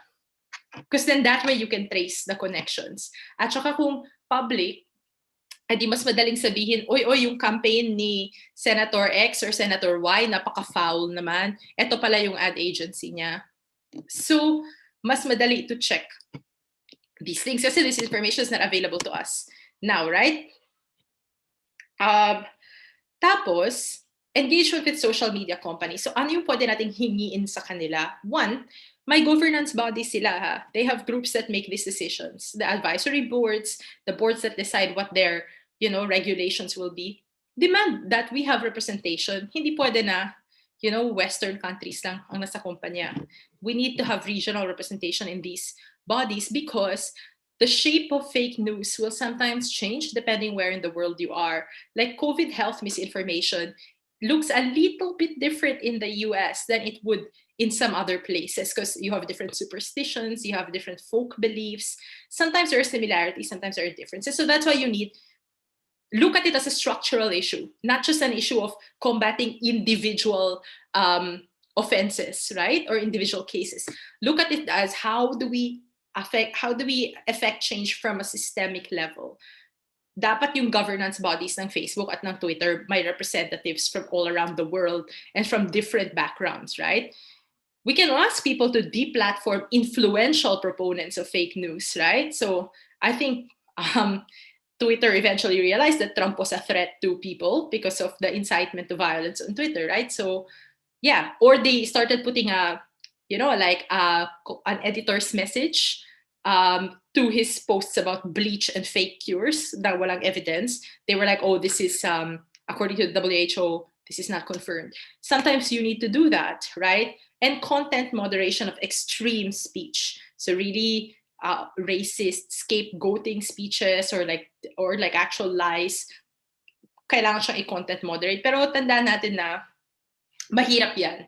If you are a fact checker for a company, that's really hard work. So kailangan rin natin mag-insist na these companies pay the fact checkers enough money. Kasi this is also a labor question, right? There are workers here who are doing this dirty work for the companies. They deserve to be taken care of and they deserve to be compensated. So what I'm trying to emphasize here with the collective solution section is this is a structural problem. The solution is not as simple as fact check. That is a part of a solution, but that's not going to solve the production side necessarily. And some people will not be able to fact check as well. Wala silang time, wala silang resources, right? or sometimes we can't reach them because of echo chamber. So we have to address it on the production side also. We have to address it on the governance side also. And let's not be too excited about giving governments wide-reaching powers, because that can backfire too. And I'm not just talking about the Philippines. History has shown that across the board for most governments, right? So we should just be careful about some of those solutions also. Okay, I think it is exactly an hour. So I will turn over now to the hosts. Hi, Charms. Thank you so much for that presentation. I'm pretty sure our SK leaders, our emerging community youth leaders here, who will soon become our next breed of MIL champions, media information literacy champions in different communities all over the Philippines. They have learned a lot from your presentation. We're still waiting for more questions. Guys, if you have questions to Sharmila, we have the next 10 minutes to entertain some of these questions, and Sharms will be happy to answer them. As we actually have as we open the floor for the Q&A portion, Sharms, I'd like to actually ask some of the questions before our participants, just because some of the questions I've raised are actually answered already in your presentation. I want to ask this question. I'm not sure if you've heard about this. Recently in Australia, there was a law that limits its citizens to view or share Australian or international news content on Facebook or content from Australian and international news pages. Do you think this is a welcome development? How will it actually affect the region, the Southeast Asian region, or the Philippines in general? What's your take on this? Okay, I'll be honest. I don't think we have enough data necessarily yet to conclude, or at least I don't, and I don't want to spread fake news as a result of that. I am quite wary of it. It feels a bit overreaching and also like a bit disproportionate. Now, I feel like before going for the nuclear option like that, baka other solutions could have been explored muna, like more content moderation or more filters, because the danger in is you isolate your public from news sources, or the other risk is mataas masyado yung barrier to entry na naman to be able to post content, and that also has its own set of harms. So I guess my initial answer to you here is I am a bit cautious, but we probably need to start. I would probably need to study that more. Okay, we're still waiting for more questions from our participants. I have another question for you, and I think you've already given enough insights about how to engage with different audiences here. But one of the most pressing questions that's being asked is, how do you engage with the older generations who are more prone to misinformation? I would say, and I need to practice this myself. So the advice I'm giving you is advice that also applies to myself. We really need to be patient, and be compassionate. This new world is terrifying for older people. It's like I'm in my mid-30s, right? So I was born in a generation where nagta-transition pa lang tayo to the internet. Pero naabutan ko pa yung generation na wala tayong high-speed internet at saka nagfa-fax machine pa tayo. I mean, some of our kids don't even know what on earth a fax machine is. And do you know we are phasing out telephones na? Some houses are no longer installing telephones kasi mobile na lahat, di ba? But in a way, we're living in two different worlds, because there is still another world where radio is the most common source of information. I think in the Philippines, it is still radio, right? There's a digital divide, and B, technology is intimidating and scary. Some of the things that are immediately clear to us na parang we're like, ano ba yan? Ang daming pop-ups, syempre, kasinungalingan yan. Or even punctuation online is not immediately clear to someone who did not grow up with this environment, for whom this is all new and a bit scary. And so, assume the best na lang. Alam ko minsan nakakainis kasi they assume to, tapos arrogante pa sila at ikaw pa rin napapagalitan, right? But I think you're not going to change anyone's mind if you fight them. So my alternative would be to do it compassionately and respectfully, so they don't feel that they're being threatened or shamed, because that's so important to some people, like, oh my God, you've dishonored me. And you just insert the credible source. And you're just like, actually, here is what the World Health Organization is saying. They are run by scientists. Tapos just post that. At umasa ka na lang na babasahin niya or babasahin ng ibang family members. But accept that you will not win all of these battles. Okay. Got it. We have question from Rodel. How do you go against consensus if the consensus is in fact false? I think fake news, yeah. So as in like if it is a popular narrative, Yeah, pero I it's think actually that's what false. she's going for. Yeah. Okay. So you identify whatever credible sources exist, even if this is in the minority, that would disagree with this false version. Kasi it depends eh. Is it false because is it popular because everyone is sharing it? In which case medyo mas madali to intervene. Dahil you can just share the factually true thing and say, "Oy, we've all gotten this wrong." But if it is kind of like an evolving conversation na wala pa tayong consensus, baka ikaw rin hindi mo rin alam kung ano yung totoo, di ba? At which point, ang pasok mo or ang intervention mo iba, which is just to say, teka lang, we're not sure. You can also say that, right? Like you can say, teka, wag muna tayong mag-conclude na tama yan. Kasi pinag-aaralan pa yan eh, hindi pa tayo sigurado. So pwedeng ganun rin yung angle mo. So at least you just give people pause, right? Hello, Ms. Charms. Okay. Yeah. Can you hear me? Okay, Yes. so ang hirap kasi articulate sa chat ng gusto kong sabihin.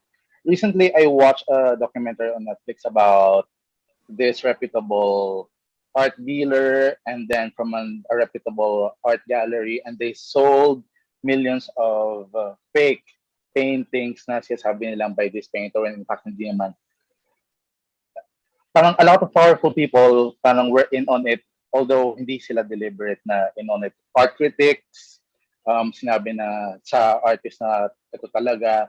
So iniisip ko, mga people from Sotheby's, Goldman and Sachs, alam mo, all those powerful people, ikaw kung normal kang tao, tapos itong mga taong ito naniniwala na sa ganun, paano pa siya lalabanan? Like, right now, before, marijuana is bad. Yun yung consensus. Yeah. And then ngayon, it's not so bad anymore. Tapos, in the 70s, may whistleblower na sinasabi na ang bad talaga ay sugar at hindi fats.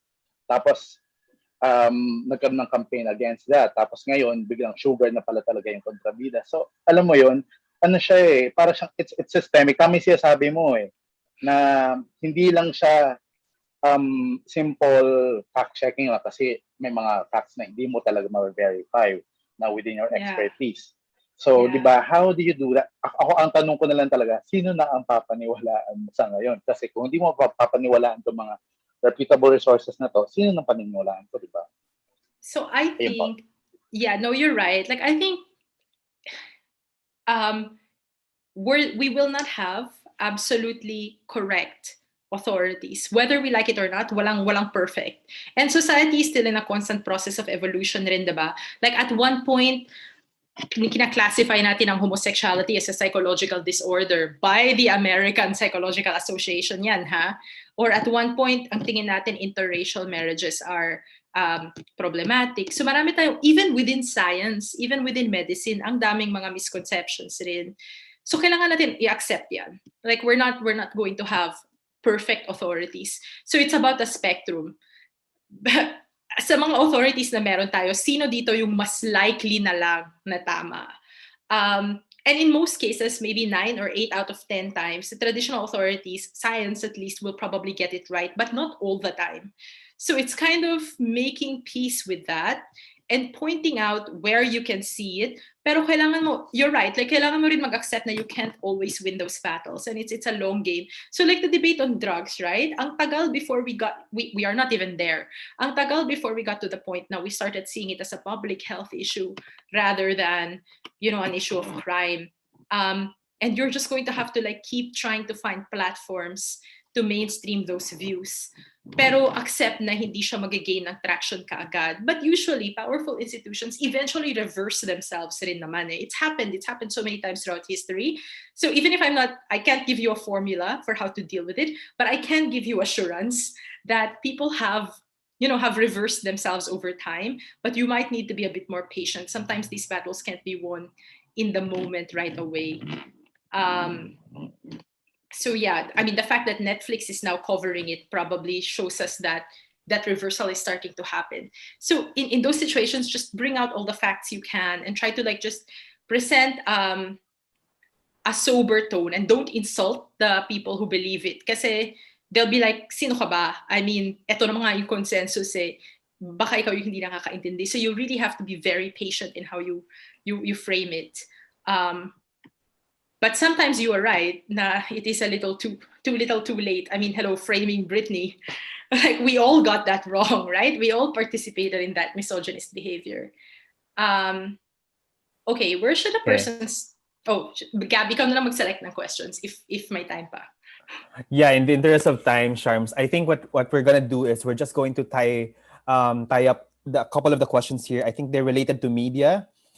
They want to ask, how do we actually redeem the trust of the people towards traditional media sources? And I think they wanted to hear more about your opinion on the current issue between Rappler CEO Maria Ressa and current administration.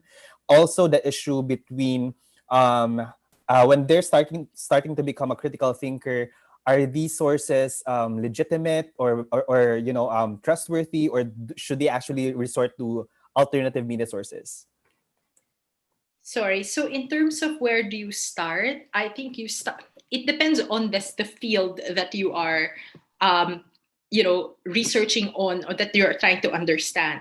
My background is gender studies. Pag nag-publish ako ng economic analysis na heavy finance, wag niyo akong pakikinggan kasi hindi ko naman yan expertise, 'di ba? So I think you have to fit the type of information and the source na dapat credible si source. So if you're looking for information on health, and you go to the World Health Organization. If you're looking for information on gender statistics, you look at gender experts or you look at UN Women maybe. Although, sometimes UN Women also gets it wrong, but fine. So try to fit the expert with the subject matter. That might be a good place to start. So ibig sabihin, there's no one source that is correct for everything all the time, right? If you are trying to understand the politics in India, sometimes it might be helpful to look not just at the BBC, which is a Western media company covering India. Of course, they have respondents there, but it might also be useful to look at the local news there and kind of triangulate. So it depends what you're trying to find out. Who are the experts in that field? That's your first go-to, right? Pangit rin yung Western sources lagi ang pinupuntahan natin for information about non-Western countries. So that's a dynamic that you want to keep in mind rin. But obviously, I'm not saying ignore them. Rappler. And there are, the Rappler CEO issue. No, Gab, go. You were saying. I wanted to actually bring that back on your take sa Rappler CEO, Maria Ressa. Ayo.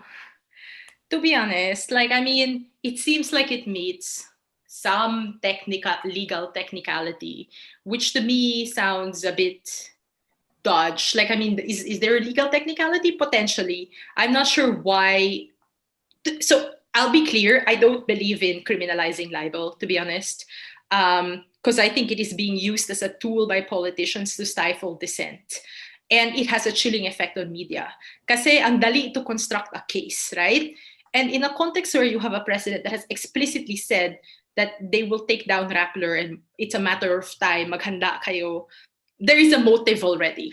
And I'm not the one providing that motive. I am looking at previous statements, right? So I don't want to comment on the legal technicalities of the case, but I'm going to talk about the broader ramifications of this, right? It has a chilling effect on media that ABS-CBN is being shut down and Rappler is being, legally harassed under the same administration. So what is our source of news now? I'm very concerned about that. When there was the necessity to disseminate information on COVID, the absence of ABS-CBN really hurt our ability to do that, right? And I don't think these are disconnected things. They are connected. There are some offenses that are being tolerated and not punished, and certain offenses that are being punished. The fact that certain things are being selectively punished is already suspicious to me as well. So that's my concern. I do feel that there is a political dimension to this that is a bit dangerous in terms of implications on press freedom. Okay. Yeah, thanks, Charms. Before we go jump to the last question, actually, I wanted to remind our participants, no, and even said by Sir Robbie Alampay, our previous speaker, that there was this culture of crucifying media. But actually, the truth is that, like what you said, media is not perfect, also, and no one is perfect in the area of information. But as much as possible, we rely on expert opinions, people who have done a lot of time to do research because it's their job. So I think there's this principle about the wisdom of the crowd, and it relies heavily on diversity of opinions. So as much as possible, if we rely on different diverse sources, it's really much better to be able to have to form an opinion. I'll jump to the last question, Charms. Um, yeah, I'm just going to read it for the interest of time. There have been screenshots of DepEd modules circulating online that use political figures or those in power as a means to figure out or explain a single topic through given examples, be it in a positive or negative way, and a misrepresentation of the minorities. How do we address this in relation to teaching facts versus opinions? Okay, so remember when I said earlier na as much as possible, wag tayong mag-name and shame? I have one exception there. If it is someone in power, okay lang. Like, if it is an ordinary person or if it's older people, sige, be compassionate. But if we're talking about like actual institutions that should know better at binabayaran sila to do this stuff, I think one solution would be to call it out, to actually publicize these things and say this is problematic for the following reasons. And this actually works, at least in the context of DepEd, which is what this question is about, right? They have revised their textbooks in the past after yung mga I think yung nangyari dati, may mga gender stereotyping na parang pag nagluluto, babae parati, pag nagtatrabaho, lalaki parati. And this was called out. And they said, oh, we will form an advisory group of gender sensitive consultants who will then review the content of our textbooks to make sure that we are not propagating gender stereotypes. Now, I think what we need to realize is we have a desire for perfect and absolute authorities. Wala tayong mahanap na perfect or absolute authorities. Kahit yung mga idol natin na sobrang galing, they will fuck up. I mean, they'll make mistakes. So in some ways, think of DepEd as it's a product of its time also, right? We are a product of our culture.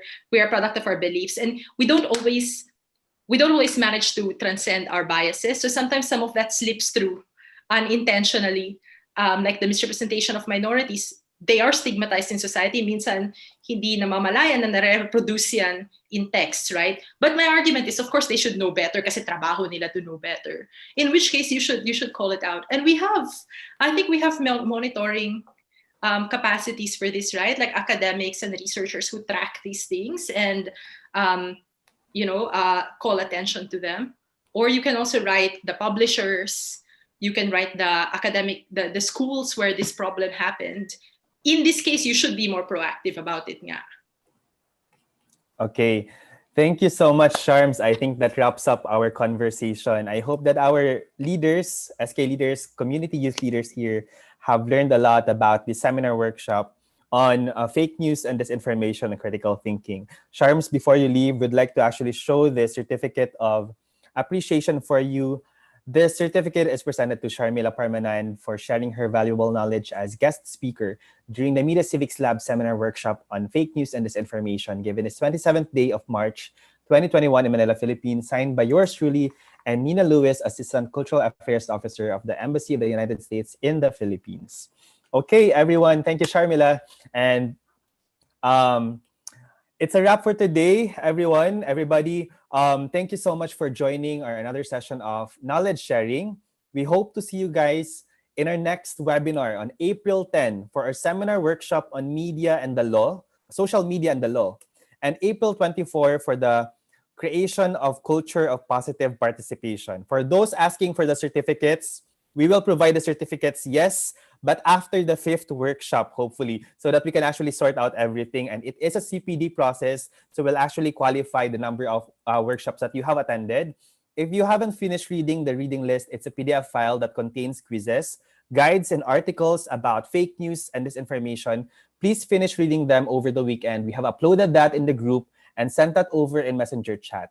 Please take note as well that we'll be dropping the link to the lecture feedback form in the Facebook group right after this session. So make sure that you submit all of them. Make sure that you're part of the Messenger group as well if you have just joined the series. If you want to be connected to the other Media Civics Lab participants, Patrick Makiso of Media Civics Lab will reach out to add you to the official chat. He will also be happy to answer some of the program-related concerns. Please take note that we won't be having a workshop next week, but we will be having a watch party of the Media Civics Lab's webinar on fake news and disinformation from last year with again Sharms and Audrey Domasian, GMA News social media producer, on April 3, 6 p.m.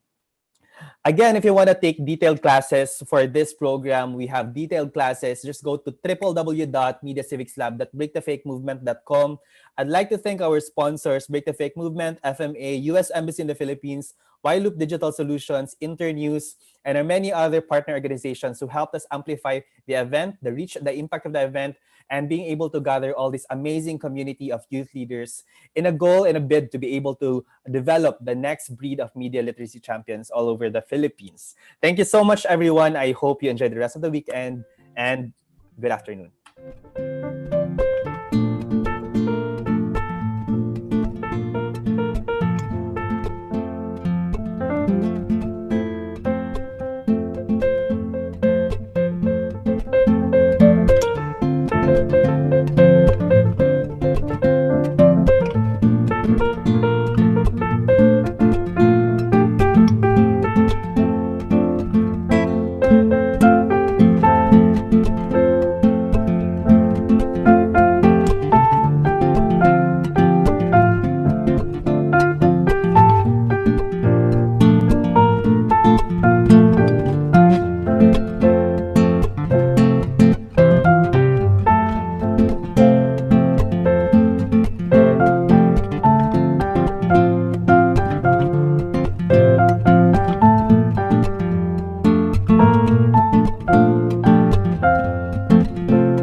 Bye.